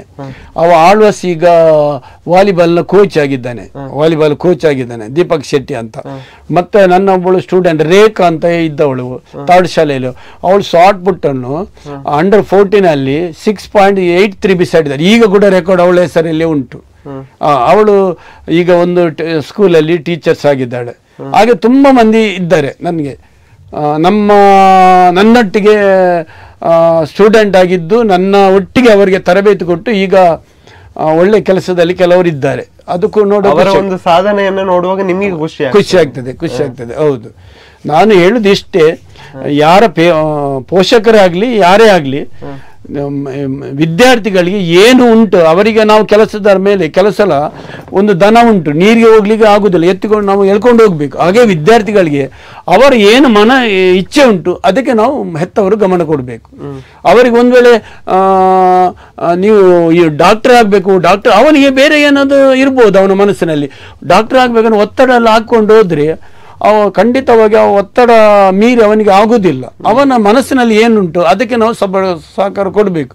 ಯಾಕಂದ್ರೆ ಈಗ ನೋಡಿರ್ಬೋದು ಕ್ರೀಡಾ ಕ್ಷೇತ್ರದಲ್ಲಿ ನೋಡಿ, ದೊಡ್ಡ ಈಗ ವಿರಾಟ್ ಕೊಹ್ಲಿ ಇರ್ಬೋದು, ಮಹೇಂದ್ರ ಸಿಂಗ್ ದೊಡ್ಡ ಅವರು ನಿಜವಾಗಿ ಈಗ ನೋಡಿ ಒಂದು ಅಂತಾರಾಷ್ಟ್ರೀಯ ಮಟ್ಟದ ಒಂದು ಪರ್ಸನ್ ಅವರೀಗ. ಅವರು ಕ್ರೀಡಾ ಕ್ಷೇತ್ರದಲ್ಲಿ ತಮ್ಮ ಆರ್ಥಿಕ ಸೌಲಭ್ಯದೊಟ್ಟಿಗೆ ಒಂದು ಉನ್ನತವಾದ ಸ್ಥಾನದಲ್ಲಿ ಇದ್ದಾರೆ. ನಮ್ಮ ವಿದ್ಯಾರ್ಥಿ ಕೂಡ ಹಾಗೆ, ನಿಮ್ಮ ಯಾರ ಮಕ್ಕಳು ಬೇಕಾದ್ರೆ ಇಲ್ಲಿ ಅವರಿಗೆ ಯಾವುದು ಆಸಕ್ತಿ ಉಂಟು ಅದಕ್ಕೆ ನಾವು ಸಪೋರ್ಟ್ ಕೊಡಬೇಕು. ಖಂಡಿತ ಅದೊಂದು ನನಗೆ ಪೋಷಕರಲ್ಲಿ ವಿನಂತಿ. ಯಾಕಂದರೆ ಅವರ ಫೀಲ್ಡಲ್ಲಿ ಅವರು ಸಹಕಾರ ಕೊಟ್ಟು ಅವ್ರ ಮಾರ್ಗದರ್ಶನ ಕೊಡಬೇಕು. ಅವರಿಗೆ ಏನುಂಟು ಅವರಿಗೆ ಮುಂದಿನ ದಿನದಲ್ಲಿ ಕೋಚ್ ಆಗಿ ಏನಾದರೂ ಕೊಟ್ಟರೆ ಖಂಡಿತ ಅವನವನ ಕ್ಷೇತ್ರದಲ್ಲಿ ಅವರು ಮುಂದೆ ಹೋಗ್ಲಿಕ್ಕೆ ಸಾಧ್ಯ ಇದೆ. ಸರ್, ಈಗ ನಿಮ್ದು 32 ವರ್ಷಗಳ ಸೇವೆಯಲ್ಲಿ ಯಾವುದಾದ್ರೂ ಒಂದು ಮರೆಯಲಾಗದಂತಹ ಘಟನೆಗಳು ಆಗಿದೆಯಾ ಅನ್ನುವಂಥದ್ದು? ಮರೆಯಲಾಗದ ಘಟನೆಗಳು ತುಂಬ ಉಂಟು. ಅಂದರೆ ನನಗೆ ಅದೇ ಹೇಳಿದ್ದೇನೆ, ನಮ್ಮ ದೈಹಿಕ ಶಿಕ್ಷಕ ಒಂದು ಸರ್ಕಾರಿ ನೌಕರ ಅಧ್ಯಕ್ಷನಾದದ್ದು. ಯಾಕೆಂದರೆ KES ತಹಸೀಲ್ದಾರ್ ಅವರು, ಆಮೇಲೆ BOನವರು, ಆಮೇಲೆ ಹೈಸ್ಕೂಲ್ HMನವರು, ಅವರೆಲ್ಲ KESನವರು. KES ಕರ್ನಾಟಕ ಅಡ್ಮಿನಿಸ್ಟ್ರೇಟಿವ್ ಸರ್ವಿಸ್ನವರು, KES ಕರ್ನಾಟಕ ಎಜುಕೇಶನ್ ಸರ್ವಿಸ್, ದೊಡ್ಡ ಪೋಸ್ಟ್ A1 ಕ್ಲಾಸ್ ಆಫೀಸರ್. ಅವರ ಒಂದು ಅಧ್ಯಕ್ಷ ನಾನು ಆಗಿದ್ದೇನೆ ಅಂತ ಹೇಳುವಾಗ ನನಗೆ ಅದೊಂದು ನಿಜವಾಗಿ ಮರೆಯಲಾಗದ ಘಟನೆ. ಯಾಕೆ, ಸರ್ಕಾರ ನೌಕರ ಅಧ್ಯಕ್ಷ ಅದಲ್ವಾ, ಅದು ದೊಡ್ಡ ವ್ಯಕ್ತಿಗಳು ಅಲ್ವಾ. ಅವರ ಒಂದು ಅಧ್ಯಕ್ಷನಾಗಬೇಕಾದ್ರೆ ಒಬ್ಬ ದೈಹಿಕ ಶಿಕ್ಷಕರ ಅವರ ಒಂದು ಅಧ್ಯಕ್ಷನಾಗಬೇಕಾದ್ರೆ ಒಂದು A1 ಕ್ಲಾಸ್ ಅಧ್ಯಕ್ಷನ, ಅದು ನನ್ನ ಜೀವಮಾನದಲ್ಲಿ ಯಾವತ್ತೂ ನಾನು ಒಂದು ಮರೆಯಲ್ಲ. ಯಾಕಂದರೆ ನನಗೆ ಅಷ್ಟು ಒಂದು ಸಹಕಾರ ನಮ್ಮ ಶಿಕ್ಷಕರ ನಮ್ಮ ಇಲಾಖೆ ಕೊಟ್ಟಿದೆ ನನಗೆ ಅದೊಂದು ನನಗೆ ಜೀವಮಾನದಲ್ಲಿ ಮರೆಯಲಾಗದ ಘಟನೆ. ಮತ್ತು ನಮ್ಮ ವಿದ್ಯಾರ್ಥಿಗಳು ರಾಜ್ಯ ಮಟ್ಟಕ್ಕೆ ಹೋಗುವಾಗ ಅಂಡರ್ 14 ವಿಭಾಗದಲ್ಲಿ ರಾಜ್ಯ ಮಟ್ಟಕ್ಕೆ ಹೋಗಿದೆ ಆ ಮಕ್ಕಳು ಒಂದು ಖುಷಿ, ಜಿಲ್ಲಾ ಮಟ್ಟದಲ್ಲಿ ಒಂದು ಇನ್ನೊಂದು ದೊಡ್ಡ ಖುಷಿ. ಅಲ್ಲಿ ರಾಜ್ಯ ಮಟ್ಟಕ್ಕೆ ಹೋಗಿದ್ದಾರೆ ಅಂತ ಹೇಳಿ ಬಾಗೇಪಳ್ಳಿ ಕೂಡ ಹೋಗಿದ್ದಾರೆ ಅಂತ ಹೇಳಿದ್ರೆ ಅದು ನನಗೆ ಒಂದು ತುಂಬ ಮರೆಯಲಾಗದ ಘಟನೆ. ಒಂದು ಪ್ರಾಥಮಿಕ ಶಾಲೆಯ ಶಿಕ್ಷಕರ ಸಂಘದ ಅಧ್ಯಕ್ಷನಾದದ್ದು, ಮತ್ತೊಂದು ಸರ್ಕಾರ ನೌಕರ ಸಂಘದ ಅಧ್ಯಕ್ಷನಾದದ್ದು, ಒಂದು ರಾಜ್ಯ ಉಪಾಧ್ಯಕ್ಷ ಆದದ್ದು, ಮತ್ತು ವಿದ್ಯಾರ್ಥಿಗಳೊಂದು ರಾಜ್ಯ ಮಟ್ಟದಲ್ಲಿ ಭಾಗವಹಿಸಿದ್ದು, ಅಥ್ಲೆಟಿಕಲ್ಲಿ ಚಾಮುಂಡೇಶ್ವರಿ ಕ್ರೀಡಾಂಗಣ ಮೈಸೂರಲ್ಲಿ ನಮ್ಮ 3 ಮಕ್ಕಳು ಥರ್ಡ್ ಶಾಲೆ ಭಾಗ, ಅದು ನನ್ನ ಜೀವಮಾನದಲ್ಲಿ ಒಂದು ಮರೆಯಲಾಗದ ಒಂದು ಖುಷಿ ಘಟನೆ. ಸರ್, ಈಗ ಆದ್ಮೇಲೆ ರಾಷ್ಟ್ರ ಮಟ್ಟದ ವಾಲಿಬಾಲ್ ಪಂದ್ಯಾಟದಲ್ಲಿ ನೀವು ತೀರ್ಪುಗಾರರಾಗಿ ಭಾಗವಹಿಸ್ತೀರಾ, ಇದ್ರ ಬಗ್ಗೆ ಹೇಳಿ ಸರ್, ಹೇಗಿತ್ತು ಒಂದು ಅನುಭವ ಅನ್ನುವಂತ? ನನ್ನ ಮೊದಲಿಂದ ಕೂಡ ನಾನು volleyball player, volleyball cricket player. ನನಗೆ ಕ್ರಿಕೆಟ್ ಅದು ಅಫಿಷಿಯಲ್ ನನಗೆ ಕೂತ್ಕೊಳ್ಳಿಕ್ಕೆ ಆಗಲಿಲ್ಲ. ವಾಲಿಬಾಲ್ ನಮ್ಮ ಶಿವಮೊಗ್ಗದಲ್ಲಿ ಆದಿಚುಂಚನಗಿರಿ ಟ್ರಸ್ಟಲ್ಲಿ ವಾಲಿಬಾಲ್ ರೆಫ್ರಿ ಎಕ್ಸಾಮ್ ಇತ್ತು. ಅಲ್ಲಿ ಸ್ಟೇಟ್ ಲೆವೆಲ್ ವಾಲಿಬಾಲ್ ಮ್ಯಾಚ್ ನಡೀತಿತ್ತು. ಆ ಸಮಯದಲ್ಲಿ ನಮಗೆ 5 ದಿವಸ ಎಕ್ಸಾಮ್ ಮಾಡಿದ್ರು. ಎಕ್ಸಾಮ್ ಮಾಡಿ ನಾನು ಎಕ್ಸಾಮಲ್ಲಿ ಅಲ್ಲಿ ಪಾಸ್ ಆದೆ. ಆ ಪಾಸ್ ಆಗಿ ನನಗೆ ರಾಜ್ಯ ಮಟ್ಟ ಆಯಿತು, ರಾಷ್ಟ್ರ ಮಟ್ಟದ ಕೂಡ ತೀರ್ಪುಗಾರರಾಗಿ ನಾನು ಆಯ್ಕೆ ಆದೆ. ಆಮೇಲೆ ನಾನು ಎಲ್ಲ ಹೆಚ್ಚಿನ ಕಡೆಯಲ್ಲಿ ಈ ರಾಷ್ಟ್ರೀಯ ಅಂತಾರಾಷ್ಟ್ರೀಯ ಮಟ್ಟದ ಆಟಗಾರರು ಕೂಡ ನಾನು ತೀರ್ಪನ್ನು ನೀಡಿದ್ದೇನೆ. ಉತ್ತಮವಾಗಿ ಆಟಗಾರರ ಸ್ಪಂದನೆ, ಅವರ ಕ್ರೀಡಾ ಸ್ಫೂರ್ತಿ, ಅವರ ಒಂದು ಆಟದ ಒಂದು ಶೈಲಿ ನನಗೆ ತುಂಬ ಖುಷಿಯಾಯಿತು. ನಾನು ಅವರಿಗೆ ನಮ್ಮ ಸಾಧ್ಯಷ್ಟು ಮಟ್ಟಿಗೆ ನಾನು ಒಳ್ಳೆಯ ರೀತಿ ಅವರಿಗೆ ತೀರ್ಪನ್ನು ನೀಡಿದ್ದೇನೆ. ಅದೊಂದು ನನಗೆ ಖುಷಿ ಆಗ್ತಾ ಉಂಟು. ಸರ್, ಈಗ ಆಗ್ಲೇ ಹೇಳಿದ್ರೆ ಒತ್ತಡ ಅನ್ನುವಂಥದ್ದು ಹಲವಾರು ನಿಯಮಗಳಿಂದ, ಸರ್ಕಾರದ ಹಲವಾರು ನಿಯಮಗಳಿಂದ ನಿಮ್ಗೆ ಶಿಕ್ಷಣ ವೃತ್ತಿಯಲ್ಲಿ ಕೆಲವೊಂದು ನಿಯಮಗಳು ಬಂದಿರೋದ್ರಿಂದ ಆ ಒತ್ತಡವನ್ನ ಯಾವ ರೀತಿಯಾಗಿ ನಿಭಾಯಿಸ್ತೀರಾ ಅನ್ನುವಂಥದ್ದು, ಶಿಕ್ಷಣದ ಜೊತೆಗೆ ಮಕ್ಕಳಿಗೆ ಪಾಠವನ್ನ ಮಾಡುವುದರ ಜೊತೆಗೆ ನೀವು ಯಾವ ರೀತಿಯಾಗಿ ಅದನ್ನು ನಿಭಾಯಿಸ್ತೀರಾ ಅನ್ನುವಂಥದ್ದು? ಈಗ ಏನಂದ್ರೆ ದೊಡ್ಡ ಸಮಸ್ಯೆಗಳೆಂದ್ರೆ ಶಿಕ್ಷಕರ ಕೊರತೆ. 2006 ನಂತರ ಸ್ವಲ್ಪ ಅಪಾಯಿಂಟ್ಮೆಂಟ್ ಆಯಿತು GPT ಅಂತ. ಆಮೇಲೆ ಯಾವುದೇ ಅಪಾಯಿಂಟ್ಮೆಂಟ್ಗೂ ಆಗಲಿಲ್ಲ. ದೈಹಿಕ ಶಿಕ್ಷಕರ ಅಪಾಯಿಂಟ್ಮೆಂಟ್ ಸರ್ಕಾರಿ ಶಾಲೆಯಲ್ಲಿ ಆಗಲೇ ಇಲ್ಲ. 2006 ನಂತರ ಎಲ್ಲ ರಿಟೈರ್ಡ್ ಆಗ್ತಾ ಇದ್ದಾರೆ ದೈಹಿಕ ಶಿಕ್ಷಕರು. ಎಲ್ಲ ಹುದ್ದೆಗಳು ಖಾಲಿ ಉಂಟು. ಈಗ ಎಲ್ಲ ದೈಹಿಕ ಶಿಕ್ಷಕರ ಒಂದು ಸಹ ಶಿಕ್ಷಕರಾದರೆ ಒಂದು ಹುದ್ದೆಗಾಲದ ಇನ್ನೊಬ್ಬರು ಬರ್ತಾರೆ. ಬಟ್ ದೈಹಿಕ ಶಿಕ್ಷಕರ ಹಾಗೆ ಆಗುದಿಲ್ಲ. ದೈಹಿಕ ಶಿಕ್ಷಕ ಹುದ್ದೆಗಾಲಬೇಕಾದ್ರೆ ಮತ್ತೊಬ್ಬ ದೈಹಿಕ ಶಿಕ್ಷಣ ಬರಬೇಕಲ್ಲಿ. ಒಬ್ಬ ನಮ್ಮ ಪ್ರಾಥಮಿಕ ವಿಭಾಗದಲ್ಲಿ ಒಬ್ಬ ಸಹ ಶಿಕ್ಷಕ ಆಲ್ರೌಂಡರ್, ಅಂದರೆ ಅವ ಸಮಾಜ ಪಾಠ ಮಾಡ್ಲಿಕ್ಕೆ ರೆಡಿ ಇದ್ದಾನೆ, ವಿಜ್ಞಾನ ಮಾಡ್ತಾನೆ, ಅವ ಗಣಿತ ಮಾಡ್ತಾನೆ, ಇಂಗ್ಲಿಷ್ ಮಾಡ್ತಾನೆ. ಯಾಕೆ ಆಲ್ರೌಂಡರು ಪ್ರಾಥಮಿಕದಲ್ಲಿ. ಹೈಸ್ಕೂಲ್ನಲ್ಲಿ ಹಾಗೆಲ್ಲ. ಹೈಸ್ಕೂಲ್ನಲ್ಲಿ ಒಂದೊಂದು ಪಾಠಕ್ಕೆ ಒಂದೊಂದು ಶಿಕ್ಷಕರು ಇರ್ತಾರೆ. ಪ್ರಾಥಮಿಕದ ಹಾಗೆಲ್ಲ ಎಲ್ಲ ಸಬ್ಜೆಕ್ಟ್ ಆಲ್ರೌಂಡರ್ ಟೀಚರ್ಸ್ ಪ್ರೈಮರಿಯಲ್ಲಿ. ಅದರೊಟ್ಟಿಗೆ ದೈಹಿಕ ಶಿಕ್ಷಕರನ್ನು ವಿಶೇಷ ಶಿಕ್ಷಕ, ಅವನಿಗೆ ಬೇರೆ ಇದುಂಟು. ಈಗ ನಮ್ಮ ದೈಹಿಕ ಶಿಕ್ಷಕರಲ್ಲಿ ರಿಟೈರ್ಡ್ ಆಗ್ತಾರೆ, ಯಾರು ಕೂಡ ಅಲ್ಲಿ ಅಪಾಯಿಂಟ್ಮೆಂಟ್ ಇಲ್ಲ. ಸಹ ಶಿಕ್ಷಕರು ಕೂಡ ರಿಟೈರ್ಡ್ ಆಗ್ತಾರೆ, ಯಾವುದೇ ಅಪಾಯಿಂಟ್ಮೆಂಟ್ ಇಷ್ಟ ತನಕ ಸ್ವಲ್ಪ GPT ಆಯಿತು, ಆಮೇಲೆ ಅಪಾಯಿಂಟ್ಮೆಂಟ್ ಇಲ್ಲ. ಈಗ ಶಿಕ್ಷಕರ ಕೊರತೆ ಉಂಟು, ದೊಡ್ಡ ಮಟ್ಟದ ಶಿಕ್ಷಕರ ಕೊರತೆ. ಗೆಸ್ಟ್ ಟೀಚರ್ ಹಾಕಿದ್ದಾರೆ, ಆದರೂ ಗೆಸ್ಟ್ ಟೀಚರ್ಸ್ನವರಿಗೆ ಕೆಲವು ಎಲ್ಲ ಜವಾಬ್ದಾರಿ ಕೊಡ್ಲಿಕ್ಕೆ ಆಗುದಿಲ್ಲ. ಯಾಕಂದ್ರೆ ಇಲಾಖೆ ಬಂದು ಕೇಳುದು ಪರ್ಮನೆಂಟ್ ಟೀಚರ್ ಹತ್ರ ಮಾತ್ರ, ಗೆಸ್ಟ್ ಟೀಚರ್ ಹತ್ರ ಏನು ಕೇಳಲಿಕ್ಕೆ ಆಗುದಿಲ್ಲ. ಈಗ ತುಂಬ ಶಿಕ್ಷಕರ ಕೊರತೆ ಇದ್ದರೂ ಕೂಡ, ಕೆಲವರದ್ದು ಕೊಠಡಿಗಳ ಕೊರತೆ ಇದ್ದರೂ ಕೂಡ ನಾವು ಏನು ಮಾಡಿದ್ದೇವೆ ಅಂದರೆ, ನಾವು ಊರಿನವರ ಸಹಕಾರ ತೆಗೆದುಕೊಂಡು, STMCನವರ ಸಹಕಾರ ತೆಗೆದುಕೊಂಡು, ಕೆಲವರನ್ನ ಈ ದಾನಿಗಳ ಸಹಕಾರ ತೆಗೆದುಕೊಂಡು ನಾವು ಗೆಸ್ಟ್ ಟೀಚರನ್ನು ಕೆಲವರನ್ನು ನೇಮಕ ಮಾಡಿದ್ದೇವೆ. ನೇಮಕ ಮಾಡಿದ ಕಾರಣ ಸ್ವಲ್ಪ ಪಾಠ ಪ್ರವಚನೆಗೆ ನಮಗೇನಾಗಿದೆ, ಸ್ವಲ್ಪ ಈಸಿ ಆಗಿದೆ. ಇಲ್ಲದೆ ಒಂದೊಂದು ಟೀಚರ್ಗೆ 8-9 ಕ್ಲಾಸ್, 8 ಗ್ರೇಡ್ ಹಿಡಿದು 8 ಗ್ರೇಡ್ ಕೂಡ ಟೀಚರ್ಸ್ಗೆ ಫ್ರೀ ಇರುವುದಿಲ್ಲ. 8 ಗ್ರೇಡ್ ಕೂಡ ಕೆಲವು ಟೀಚರ್ಸ್ ನಾವು ಮಾಡುವವರಿದ್ದಾರೆ. ಇದರಿಂದ ಸ್ವಲ್ಪ ಟೀಚರ್ಸಿಗೆ ಒಂಥರ. ಆಮೇಲೆ ನಮಗೆ ಪಾಠವೇ ಮಾಡಲಿಕ್ಕೆ ಬಿಡಿ, ನಮಗೆ ವಿದ್ಯಾರ್ಥಿಗಳ ಶೈಕ್ಷಣಿಕ ಒತ್ತು ಜಾಸ್ತಿ ಕೊಡಿ. ಅದು ಬಿಟ್ಟು ಸಮಾಜ ಕಲ್ಯಾಣ ಇಲಾಖೆಯದ್ದು, ಆರೋಗ್ಯ ಇಲಾಖೆಯದ್ದು ನೋಡಿ, ಇಂಥದ್ದೆಲ್ಲ ಕೊಟ್ಟರೆ ಭಾರಿ ಕಷ್ಟ ಟೀಚರ್ಸ್ನವರಿಗೆ. ಅವರಿಗೆ ಈಗ ಮನಸ್ಥಿತಿ ಸರಿ ಇರುವುದಿಲ್ಲ ಟೀಚರ್ಸ್ನವರಿಗೆ. ಇವತ್ತು BLO ಡ್ಯೂಟಿ ಬಂದರೆ ಎಲ್ಲಿ ನಾಳೆ ಫೀಲ್ಡ್ಗೆ ಹೋಗೋದು, ಎಲ್ಲಿ ಮನೆಗೆ ಹೋಗೋದು, ಅದೇ ತಲೆಯಲ್ಲಿ ಇರುತ್ತೆ. ಪಾಠ ಪ್ರವಚನ ಅವ್ರಿಗೆ ಗೊತ್ತಿರುವುದಿಲ್ಲ.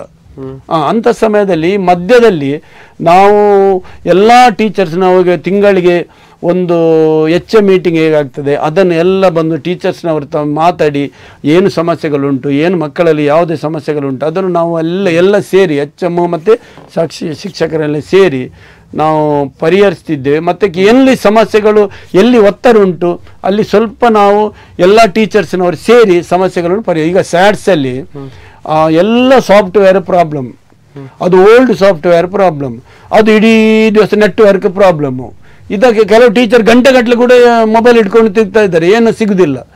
ಆಗ ಏನ್ ಮಾಡ್ತಾರೆ, ಕ್ಲಾಸ್ಗೆ ಹೋಗಿ ಯಾವಾಗ ಸಂಜೆ ಹೊತ್ತು ರಾತ್ರಿ ಹೊತ್ತು ಕೂತು ಕೆಲವರು ಸಮಸ್ಯೆಗಳನ್ನು ಪರಿಹಾರ ಮಾಡಿದ್ದು ಉಂಟು. ಯಾಕಂದ್ರೆ ಆ ಸಮಯದಲ್ಲಿ ನೈಟ್ ಸಮಯದಲ್ಲಿ ಸ್ವಲ್ಪ ನಮಗೆ ಫ್ರೀ ಆಗಿ ಸಿಗ್ತದೆ, ಇಲ್ಲದ್ರೆ ಇಡೀ ದಿವಸ ಬ್ಯುಸಿ ಆಗಿರ್ತದೆ ಅದು.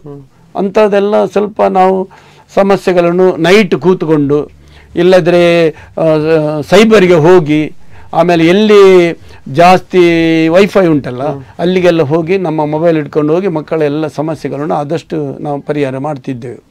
ಸರ್, ಈಗ ಸರಕಾರಿ ಶಾಲೆಯಲ್ಲಿ ವರ್ಷಂಪ್ರತಿ ಮಕ್ಕಳು ಕಡಿಮೆ ಆಗ್ತಾ ಇರುವಂತದ್ದು ಒಂದು ರೀತಿಯಲ್ಲಿ ಅಳಿವಿನಂಚಿನಲ್ಲಿರುವ ಒಂದು ಸ್ಥಿತಿ ನಮ್ಮ ಸರಕಾರಿ ಶಾಲೆಗೆ ಬಂದಿದೆ. ಇದ್ರ ಬಗ್ಗೆ ನಿಮ್ಮ ಅಭಿಪ್ರಾಯ ಏನು? ಅದು ನೀವು ಹೇಳಿದ್ದು 100% ಕರೆಕ್ಟ್. ಯಾಕೆಂದ್ರೆ ಕೆಲವು ಸ್ಕೂಲ್ನಲ್ಲಿ ನೋಡಿ, ಈಗ ನಮ್ಮ ಮೂಡುಬಿದಿರೆಯಲ್ಲಿಯೇ ಹೇಳುದಾದ್ರೆ ಈ ಸಲ ಮಂಗೆಬಿಟ್ಟು ಸ್ಕೂಲ್ ಮುಚ್ಚಿತು. ಆಮೇಲೆ ಪ್ರೈವೇಟಲ್ಲಿ ನಮ್ಮ ಮುಕ್ತಿ ಪ್ರಕಾಶ್ ನೀರೋಡಿ ಮುಚ್ಚಿ ಹೋಯಿತು, ಆದರ್ಶ ತಾಕೋಡೆ ಮುಚ್ಚಿ ಹೋಯಿತು, ಬೆಳುವ SMP ಮುಚ್ಚಿ ಹೋಯಿತು. ಇದು ಯಾಕೆಂದ್ರೆ ಅಲ್ಲಿ ಮಕ್ಕಳ ವಿದ್ಯಾರ್ಥಿಗಳಿಲ್ಲ. ಯಾಕಂದ್ರೆ ಒಂದು ಈ ಸರ್ಕಾರಿ ಶಾಲೆಗಳಲ್ಲಿ ಜಾಸ್ತಿ ನಲಿಕಲಿ ಅಂತ ಒಂದು ಪದ್ಧತಿ ಉಂಟು ಸರ್ಕಾರಿ ಶಾಲೆಯಲ್ಲಿ, ಅದೇ ಪ್ರೈವೇಟ್ ಶಾಲೆಯಲ್ಲಿ ಇಲ್ಲ. ಈಗ ಶಿಕ್ಷಣ ಪದ್ಧತಿ ಎಲ್ಲ ಒಂದೇ, ಶಿಕ್ಷಣ ಮಂತ್ರಿ ಒಂದೇ, ಎಲ್ಲರಿಗೂ ಒಂದೇ, ಎಲ್ಲ ಗೌರ್ಮೆಂಟ್ ಮತ್ತೆ ಏಡೆಡ್ ಅನ್ಏಡೆಡ್ ಎಲ್ಲ ಒಂದೇ ಇರಲಿ. ಇದು ಸರ್ಕಾರಿ ಶಾಲೆಗೆ ನಲಿಕಲಿ, ಬೇರೆ ಶಾಲೆಗಿಲ್ಲ. ಆಗೇನಾಗ್ತದೆ, ಕೆಲವು ಪೋಷಕರಿಗೆ ಅಲ್ಲಿ ಇಲ್ಲ, ಅಲ್ಲಿ ಪಾಠ ಪ್ರವೃತ್ತಿ ಏನಾಗ್ತದೆ, ಇಲ್ಲಿ ನಲಿಕಲಿ, ಒಂದು 2-3 ಮಗಳು ಒಂದೇ ತಟ್ಟೆಯಲ್ಲಿ ಕೂತ್ಕೊಳ್ಳಿಕ್ಕೆ, ಆ ಥರದ ಒಂದು ಅದು ಎರಡನೇದು. ಮತ್ತೆ ಸರ್ಕಾರಿ ಶಾಲೆ ಟೀಚರ್ಸ್ನವರಿಗೆ ತರಬೇತಿಗಳು, ತರಬೇತಿಗಳು ಹಾಕೋದು. ಆ ತರಬೇತಿಗೆ 5 ದಿನ ತರಬೇತಿ, ಸಮಾಲೋಚನೆ ಸಭೆಗಳು, ಈ ಕಡೆ ಮಧ್ಯದಲ್ಲಿ ತಿಂಗಳಿಗೆ 3 ಸಮಾಲೋಚನೆ ಸಭೆಗಳು, ಆಮೇಲೆ ಕೆಲವು ಸಂಪನ್ಮೂಲ ವ್ಯಕ್ತಿಯಾಗಿ ಹೋಗುದು.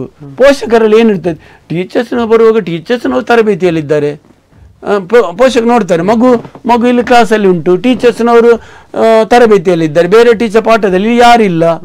ಆ ಥರದ ಪೋಷಕರಿಗೆ ಮನೋಭಾವ ಬಂದು ಕೆಲವು ವಿದ್ಯಾರ್ಥಿಗಳನ್ನು ಕೂಡ ತೆಗೆದದ್ದು ಕೂಡ ಉಂಟು. ಆದರೆ ನಮ್ಮಲ್ಲಿ ಮಾತ್ರ KPSL ಮಿಜ್ಜಾರಲ್ಲಿ ವರ್ಷಕ್ಕೆ ಜಾಸ್ತಿ ಆಗೋದೇನೋ ಕಮ್ಮಿ ಆಗಲಿ. ಆದರೆ ಕೆಲವು ಸ್ಕೂಲಲ್ಲಿ 100% ಈ ಶಿಕ್ಷಣದ ವ್ಯವಸ್ಥೆಯಿಂದಲೇ ನಮ್ಮಲ್ಲಿ ಮಕ್ಕಳ ಸಂಖ್ಯೆ ಕಡಿಮೆ ಆಗಿದೆ. ನಾನು ಹೇಳುವುದಿಷ್ಟೇ, ಶಿಕ್ಷಕರು ಸರಿಯಾದ ನೇಮಕ ಕೊಡಲಿ, ಒಂದು ನೇಮಕಾತಿ ಆಗಲಿ. ಎರಡನೇದು, ಶಿಕ್ಷಕರಿಗೆ ಪಾಠ ಮಾಡಲಿಕ್ಕೆ ಮಾತ್ರ ಅವಕಾಶ ಕೊಡಬೇಕು. ಅವರಿಗೆ ಬೇರೆ ಯಾವುದೇ ಪಠ್ಯೇತರ ಚಟುವಟಿಕೆಯನ್ನು, ಪಠ್ಯೇತರ ಕೆಲಸಕ್ಕೆ ಶಿಕ್ಷಕರು ನಿಯೋಜನೆ ಮಾಡುವ. ಆಗ ಖಂಡಿತವಾಗಿ ಸರ್ಕಾರಿ ಶಾಲೆ ಖಂಡಿತವಾಗಿ ಉತ್ತಮ ಒಂದು ಶೈಕ್ಷಣಿಕ ವ್ಯವಸ್ಥೆಯಾಗಿ ಆಗ್ತದೆ. ಈಗ ಸರ್ಕಾರಿ ಶಾಲೆ ಕಲಿತವರು ದೊಡ್ಡ ದೊಡ್ಡ ವ್ಯಕ್ತಿಗಳಾಗಿದೆ. ಅಬ್ದುಲ್ ಕಲಾಂ ಅವರ ರಾಜ್ಯದಲ್ಲಿ ಅವರ ಸರ್ಕಾರಿ ಶಾಲೆ ಓದದ್ದು, ದೇವೇಗೌಡ ಮುಖ್ಯಮಂತ್ರಿ ಆಗಿದ್ದಾರೆ, ಅವರು ಕನ್ನಡ ಮಾಧ್ಯಮದಲ್ಲಿ ಅವ್ರಿಗೆ ಓದದ್ದು. ಎಷ್ಟು ಮಂದಿ ದೊಡ್ಡ ದೊಡ್ಡ ವ್ಯಕ್ತಿಗಳು ಸರ್ಕಾರಿ ಶಾಲೆ ಕಲಿತವರು ಇದ್ದಾರೆ. ಸರ್ಕಾರಿ ಶಾಲೆ ಬರಬೇಕಾದ್ರೆ ಅವ ಟೆಟ್ ಪಾಸ್ ಆಗಬೇಕು. ಒಂದು ಟೆಟ್ ಪಾಸ್ ಆದ ನಂತರ CET ಉಂಟು, CET ಪಾಸ್ ಆಗಬೇಕು. ಟೆಟ್ CET ಪಾಸ್ ಆದ ನಂತರ ಮೆರಿಟಲ್ಲಿ ಅವ ಅಪಾಯಿಂಟ್ಮೆಂಟ್ ಆಗೋದು. ಇಲ್ಲಿ 2ರಲ್ಲಿ ಫೇಲ್ ಆದವರು ಪ್ರೈವೇಟ್ ಶಾಲೆ ಹೋಗಿ ಸೇರ್ತಾರೆ. ಗೊತ್ತಾಯ್ತಾ? ನಮ್ಮಲ್ಲಿ ಸರ್ಕಾರಿ ಶಾಲೆಯಲ್ಲಿ ಟೆಟ್ ಮತ್ತು CET ಪಾಸ್ ಆದವರು ಬಂದವರು ಮಾತ್ರ ಶಿಕ್ಷಕ. ಆದ್ದರಿಂದ ಆಲೋಚನೆ ಮಾಡಿಕೊಳ್ಳಿ, ಸರ್ಕಾರಿ ಶಾಲೆ ಎಂಥ ಟ್ಯಾಲೆಂಟ್ ಟೀಚರ್ಸ್ ಬರ್ತಾರೆ ಅಂತ. ಪೋಷಕರಿಗೆ ಇದು ಎನಿಸುವುದಿಲ್ಲ. ಪೋಷಕರು ಸರ್ಕಾರಿ ಶಾಲೆ ಏನಿಲ್ಲ, ಪ್ರೈವೇಟ್ ಶಾಲೆಯಲ್ಲಿ ಏನು ಟೈ ಕ್ಯಾಡ್ ನಿಮ್ಮಿಂದ ದುಡ್ಡು ತೆಗೆದುಕೊಂಡು, ಒಂದು ಪೋಷಕರಿಂದ ದುಡ್ಡು ತೆಗೆದುಕೊಂಡು ಟೈ ಶೂ ಹಾಕಿದ ಕೂಡಲೇ ಮಗು ಸ್ವಲ್ಪ ಇಂಗ್ಲೀಷ್ ಮಾಡಿಕೊಂಡು ದೊಡ್ಡ ಇದಂತೆ ಎನಿಸ್ತಾರೆ. ಬಟ್ ಅದಲ್ಲ, ಒಂದು ಮಾನವೀಯತೆ, ಒಂದು ಸಂಸ್ಕಾರ, ಸಂಸ್ಕೃತಿ, ಒಂದು ತಂದೆ ತಾಯಿಗಳ ಒಂದು ಗುಣ, ತಂದೆ ತಾಯಿಗಳ ಒಂದು ಸಂಸ್ಕಾರ ಬರುವುದು ಅದು ಖಂಡಿತವಾಗಿ ಸರ್ಕಾರಿ ಶಾಲೆ. ಅದು 100%. ನಾನು ಹೆಚ್ಚು ಕಡೆ ಸ್ಕೂಲಲ್ಲಿ ನೋಡ್ತೇನೆ, ಒಂದು ಮಗು ಪ್ರೈಸ್ ತಗೊಂಡು ಬರಬೇಕಾದ್ರೆ ಅಲ್ಲಿ ಸ್ಟೇಜಿನ ಕೆಳಗೆ ಚಪ್ಪಲ್ ತೆಗೆದು ಸ್ಟೇಜನ್ನು ಮುಟ್ಟಿ ಮತ್ತೆ ಬಹುಮಾನ ತೆಗೆದುಕೊಳ್ಳುವಾಗ ಹಿಂದೆ ಬಂದು ನೋಡ್ತಾರೆ. ಅದು ಸರ್ಕಾರಿ ಶಾಲೆ ಮಕ್ಕಳಲ್ಲಿ ಮಾತ್ರ ಬರೋದು, ಕಾಣಸಿಗುದು. ನಾನು ಎಷ್ಟು ಕಡೆ ಪ್ರೈವೇಟ್ ಕೂಡ ಹೋಗಿದ್ದೇನೆ. ಪ್ರೈವೇಟ್ ಬರ್ತಾರೆ, ಪಟಪಟ ಶೂ ಎಲ್ಲ ಟಪಟಪ ಮಾಡ್ತಾರೆ, ಸಿದ್ದು ಹೋಗ್ತಾರೆ. ಬಟ್ ಸರ್ಕಾರಿ ಶಾಲೆ ಮಗುವಿನಲ್ಲಿ ಒಂದು ಮಾನವೀಯತೆ, ಒಂದು ಸಂಸ್ಕಾರ, ಸಂಸ್ಕೃತಿ ಖಂಡಿತವಾಗಿ ತಂದೆ ತಾಯಿಯಿಂದ, ಶಿಕ್ಷಕರಿಂದ ಬಂದಿದೆ. ಅದೊಂದು 100% ಆಗಿ. ಸರ್, ಈಗ ಕಡೆಯದಾಗಿ ಕೇಳೋದಾದ್ರೆ, ಇನ್ನು ಮುಂದಿನ ಶಿಕ್ಷಕರಾಗಿರ್ಬೋದು, ವಿದ್ಯಾರ್ಥಿಗಳಿಗೆ ಯಾವ ಒಂದು ಸಂದೇಶವನ್ನು ನೀಡಲಿಕ್ಕೆ ಬಯಸ್ತೀರಾ ಅನ್ನುವಂಥದ್ದು? ಈಗಿನ ಕೆಲವು ನಮ್ಮ ಮಕ್ಕಳಲ್ಲಿ, ನಾವು ಸ್ಕೂಲಲ್ಲಿ ಕೆಲವು ಕೇಳ್ತೇವೆ, ಯಾರೆಲ್ಲ ಟೀಚರ್ಸ್ ಆಗಲಿ ಬಯಸ್ತೀರಿ? ಯಾರು ಕೈ ಎತ್ತುವುದಿಲ್ಲ ಮಕ್ಕಳು. ಯಾಕೆ ಅಂದ್ರೆ ಅವರಿಗೆ ಗೊತ್ತುಂಟು ಶಿಕ್ಷಕರ ಸಮಸ್ಯೆಗಳು. ಕೆಲವು ಶಿಕ್ಷಕರ ಮಕ್ಕಳಿದ್ದಾರೆ, ಆ ಶಿಕ್ಷಕರ ಮನೆಯಲ್ಲಿ ಎಂತ ವರ್ಕ್ ಮಾಡ್ತಿದ್ದಾರೆ, ಪಾಠ ಇಡೀ ದಿವಸ ಬರೆಯುವುದು, ಲೆಸನ್ ಪ್ಲಾನ್ ಬರೆಯುವುದು, ಟೀಚಿಂಗ್ ಬರೆಯುವುದು ನೋಡ್ತಾರೆ ಮಕ್ಕಳು. ತನ್ನ ತಾಯಿ ಶಿಕ್ಷಕರದ್ದು ಇಷ್ಟು ಕಷ್ಟ ಉಂಟು, ಅದಕ್ಕೆ ಯಾರು ಕೈ ಎತ್ತಲಿಕ್ಕೆ ಹೋಗುವುದಿಲ್ಲ. ನಾನು ಸರ್ಕಾರವನ್ನು ಹೇಳುದಂತೆ ಇಷ್ಟೇ, ಮಗುವಿಗೆ ಅವರಿಗೆ ಮಕ್ಕಳಿಗೆ ಯಾವುದು ಉಂಟು, ಯಾವುದು ಅವರ ಒಂದು ಅಭಿಪ್ರಾಯ ಉಂಟು, ಯಾವ ಅವರ ಒಂದು ಮಗು ಕಲೀಲಿಕ್ಕೆ ಉಂಟು ಅದನ್ನು ಒತ್ತು ಕೊಡುವ ಹಾಗೆ ಮಾಡಬೇಕು. ಒಂದು ನಲಿಕಲಿ ಎಲ್ಲ ನಲಿಕಲಿ ತೆಗೆದು ಹಾಕೋದಾದ್ರೆ ಎಲ್ಲ ತರಗತಿಗೆ ಎಲ್ಲ ಸ್ಕೂಲ್ಗೆ ಹಾಕಲಿ, ಅಲ್ಲಿ ಪ್ರೈವೇಟ್ ಅಂತ ಬೇಡ, ಗೌರ್ಮೆಂಟ್ ಅಂತ ಬೇಡ. ಆಮೇಲೆ ಅಪಾಯಿಂಟ್ಮೆಂಟ್ ಪ್ರೈವೇಟ್ ಮತ್ತು ಸರ್ಕಾರಿ ಅಪಾಯಿಂಟ್ಮೆಂಟ್ ಎಲ್ಲ ಕಡೆಯಲ್ಲಿ ಅಪಾಯಿಂಟ್ಮೆಂಟ್ ಆಗಲಿ. ಆಮೇಲೆ ಶಿಕ್ಷಕರನ್ನು ತಮ್ಮ ಪಾಠ ಪ್ರವಚನಕ್ಕೆ ಬಿಟ್ಟು ಬೇರೆ ಯಾವುದೇ ಅನ್ಯ ಕಾರ್ಯ ನಿಮಿತ್ತಕ್ಕೆ ಶಿಕ್ಷಕರನ್ನು ನಿಯೋಜನೆ ಮಾಡಬಾರ್ದು. ಆಗ ಖಂಡಿತವಾಗಿಯೂ ಆಮೇಲೆ ಶಿಕ್ಷಕರಿಗೆ ಪ್ರತಿಯೊಂದಕ್ಕೂ ರೆಕಾರ್ಡ್ ಇಡಬಾರ್ದು. ಪ್ರತಿಯೊಂದು ಈಗ ಗುರುನಾನಕ ಜಯಂತಿ, ಮಹಾವೀರ ಜಯಂತಿ, ಫೋಟೋ ತೆಗಿರಿ ರಿಪೋರ್ಟ್ ಇಡಿ. ಪ್ರತಿಯೊಂದಕ್ಕೂ ಫೋಟೋ ತೆಗೆದು ರಿಪೋರ್ಟ್ ಇಡುದು. ಪ್ರತಿ ಮಗುವಿನದ್ದು ಆಧಾರ್ ಕಾರ್ಡ್ ಲಿಂಕ್ ಮಾಡುದು, ಆಧಾರ್ ಕಾರ್ಡ್ ತೆಗೆಯುವುದು. ಈಗ ನೋಡಿ ಮಗುವಿನ ಆಧಾರ್ ಕಾರ್ಡ್ ಎಲ್ಲ ನಾವು ಮಾಡಲಿ. ಕೆಲವು ಬೇರೆ ಕಡೆಯಿಂದ ಘಟ್ಟದ ಆ ಕಡೆಯಿಂದ ಬಂದಿದ್ದಾರೆ, ಆ ಮಗುವಿಗೆ ತಂದೆ ಆಧಾರ್ ಕಾರ್ಡ್ ಇಲ್ಲ. ನಾವೆಂತ ಮಾಡಬೇಕು? ಅವರ ಮನೆಗೆ ಫೋನ್ ಮಾಡುವಾಗ ಫೋನ್ ಎತ್ತುವುದಿಲ್ಲ. ಇಂಥ ಸಮಸ್ಯೆಗಳು ಉಂಟು. ಆಧಾರ್ ಕಾರ್ಡ್ ಎಲ್ಲ ಟೀಚರ್ಸ್ನವರಿಗೆ ಅದಕ್ಕೋಸ್ಕರ ಸರಿಯಾಗಿ ಯಾವುದೇ ಒಂದು ಥರದ ಆದೇಶಗಳು ಕೆಲವು ಲಿಮಿಟೆಡ್ ಬೇಕು. ರೆಕಾರ್ಡ್ ಕೆಲವು ಲಿಮಿಟೆಡ್ ರೆಕಾರ್ಡ್ ಇದು ಎಲ್ಲದಕ್ಕೂ ರೆಕಾರ್ಡ್ ಹಿಡಿದು, ಬಿ ಆಫೀಸಿನಲ್ಲಿ ರೆಕಾರ್ಡ್ ಕೇಳಿದ್ದು, BRC ರೆಕಾರ್ಡ್ ಕೇಳಿದ್ದು, ರಾಜ್ಯ ಮಟ್ಟದಲ್ಲಿ ರೆಕಾರ್ಡ್ಗಳು ಎಲ್ಲ ಒಂದು ನಿರ್ದಿಷ್ಟವಾದ ಕೆಲವು ರೆಕಾರ್ಡ್ಗಳು ಇಟ್ಟರೆ, ಆಮೇಲೆ ಅಪಾಯಿಂಟ್ಮೆಂಟ್ ಮಾಡಿದರೆ, ಆಮೇಲೆ ಶಿಕ್ಷಕರನ್ನು ಅನ್ಯ ಕಾರ್ಯ ನಿಮಿತ್ತ ಯಾವುದೇ ನಿಯೋಜನೆ ಮಾಡಬಾರ್ದು. ಖಾಲಿ ಪಾಠಕ್ಕೆ ಮಾತ್ರ ಬಿಟ್ಟರೆ ಖಂಡಿತವಾಗಿ ಸರ್ಕಾರಿ ಶಾಲೆಯು ಸಬಲೀಕರಣವಾಗ್ತದೆ. ಸರ್ಕಾರಿ ಶಾಲೆಯ ವಿದ್ಯಾರ್ಥಿಗಳು ಖಂಡಿತವಾಗಿ ಉತ್ತಮವಾಗಿ ಒಂದು ಶೈಕ್ಷಣಿಕವಾಗಿ ಸಂಸ್ಕಾರಿತವಾಗಿ ಖಂಡಿತವಾಗಿ ತನ್ನ ಪಾಠದೊಟ್ಟಿಗೆ ತನ್ನ ಹಿರಿಯರೇ ಗೌರವ ಕೊಡುವಂಥದ್ದು ಕೂಡ ಮಗು ಕಲ್ತುಕೊಂಡು ಹೋಗ್ತದೆ. ಅದು ಖಂಡಿತವಾಗಿ. ಅದರ ಜೊತೆಗೆ ಈಗ ಅಟೆಂಡೆನ್ಸ್ ಹಾಕುವಂಥದ್ದು, ದಿನಂಪ್ರತಿ ಮಕ್ಕಳಿಗೆ ಅಟೆಂಡೆನ್ಸ್ ಹಾಕುವಂಥದ್ದು. ಆಮೇಲೆ ಸ್ಕೂಲ್ ಬಂದ ನಂತರ ಶುರು ಆಗ್ತದೆ ಮಗುಗೆ ಎಗ್. ನಮ್ಮ ಸರ್ಕಾರಿ ಸಿಗುವುದು ಎಗ್ಗಳು 5 ರೂಪಾಯಿಗೆ. ಇಲ್ಲಿ ನಮಗೆ ಮಾರ್ಕೆಟಲ್ಲಿ ಸಿಗುವುದು 6 ರೂಪಾಯಿ. ಈ 5 ರೂಪಾಯಲ್ಲಿ ಸಿಪ್ಪೆ ಸುಳಿದವರಿಗೆ, ಬಿಸಿ ಊಟದವರಿಗೆ 30 ಪೈಸೆ, ಸಾಗಟಕ್ಕೆ 30 ಪೈಸೆ, ಗ್ಯಾಸ್ಗೆ 40 ಪೈಸೆ. ಅಲ್ಲಿ ಆಯಿತು. ನಮಗೆ ಸಿಗುವುದು 5 ರೂಪಾಯಿ. ಎಷ್ಟೋ ಕೈ ಶಿಕ್ಷಕರ HMನ ಕೈಯಿಂದ ಹೋಗ್ತದೆ. ಒಂದಾಯಿತು. ಆಮೇಲೆ ಪ್ರತಿ ಮಗುವಿನ ಮಾಹಿತಿಗಳನ್ನು ನೀಡಬೇಕು. ಎಕ್ಸಾಮ್ ಮಾಡಿ ಇರಲಿ, ಅದು ತೊಂದರೆ ಇಲ್ಲ ನಮಗೆ. ಈ ಸ್ಯಾಟ್ಸಲ್ಲಿ, ಆಮೇಲೆ ಸ್ಕಾಲರ್ಶಿಪ್ಪಲ್ಲಿ, ಆಮೇಲೆ ಯೂನಿಫಾರ್ಮು, ಸಾಕ್ಸ್, ಎಷ್ಟು ಮಾಹಿತಿಗಳು ಆ ಎಲ್ಲ ಮಾಹಿತಿಗಳನ್ನು ನೀಡಬೇಕಾದ್ರೆ ಶಿಕ್ಷಕರು ಅದರಲ್ಲೇ ತುಂಬಿ ಹೋಗ್ತಾರೆ, ವಿನ ಪಾಠಕ್ಕೆ ಹೋಗ್ಲಿಕ್ಕೆ ಟೈಮ್ ಇಲ್ಲ ಟೀಚರ್ಸ್ನವರಿಗೆ. ಇಷ್ಟೇ ಸಮಸ್ಯೆಗಳು. ಸರ್, ನಮ್ಮ ಒಂದು ಕಾರ್ಯಕ್ರಮಕ್ಕೆ ಬಂದು ನಿಮ್ಮ ಒಂದು ಅನುಭವದ ಮಾತುಗಳನ್ನ ಹಂಚಿಕೊಂಡ್ರಿ. ಕಾರ್ಯಕ್ರಮಕ್ಕೆ ಬಂದದಕ್ಕಾಗಿ ಧನ್ಯವಾದಗಳು. ನಮಸ್ಕಾರ, ಥ್ಯಾಂಕ್ಸ್. ಇದಾಗಿತ್ತು ಗುರುಪಿಯು ನಮ್ಮ ಕಾರ್ಯಕ್ರಮದಲ್ಲಿ ನಾಗೇಶ್ ಅವರ ಶಿಕ್ಷಣ ವೃತ್ತಿಯ ಅನುಭವ. ಮುಂದಿನ ಸಂಚಿಕೆಯಲ್ಲಿ ಮತ್ತೊಂದು ಶಿಕ್ಷಕರ ಜೊತೆ ನಾನು ಸಿಗ್ತೀನಿ. ಅಲ್ಲಿ ತನಕ ನೋಡ್ತಾ ಇರಿ ಅಭಿಮತ. ಇದು ಜನಮನದ ನಾಡಿ ಮಿಡಿತ. ನಮಸ್ಕಾರ.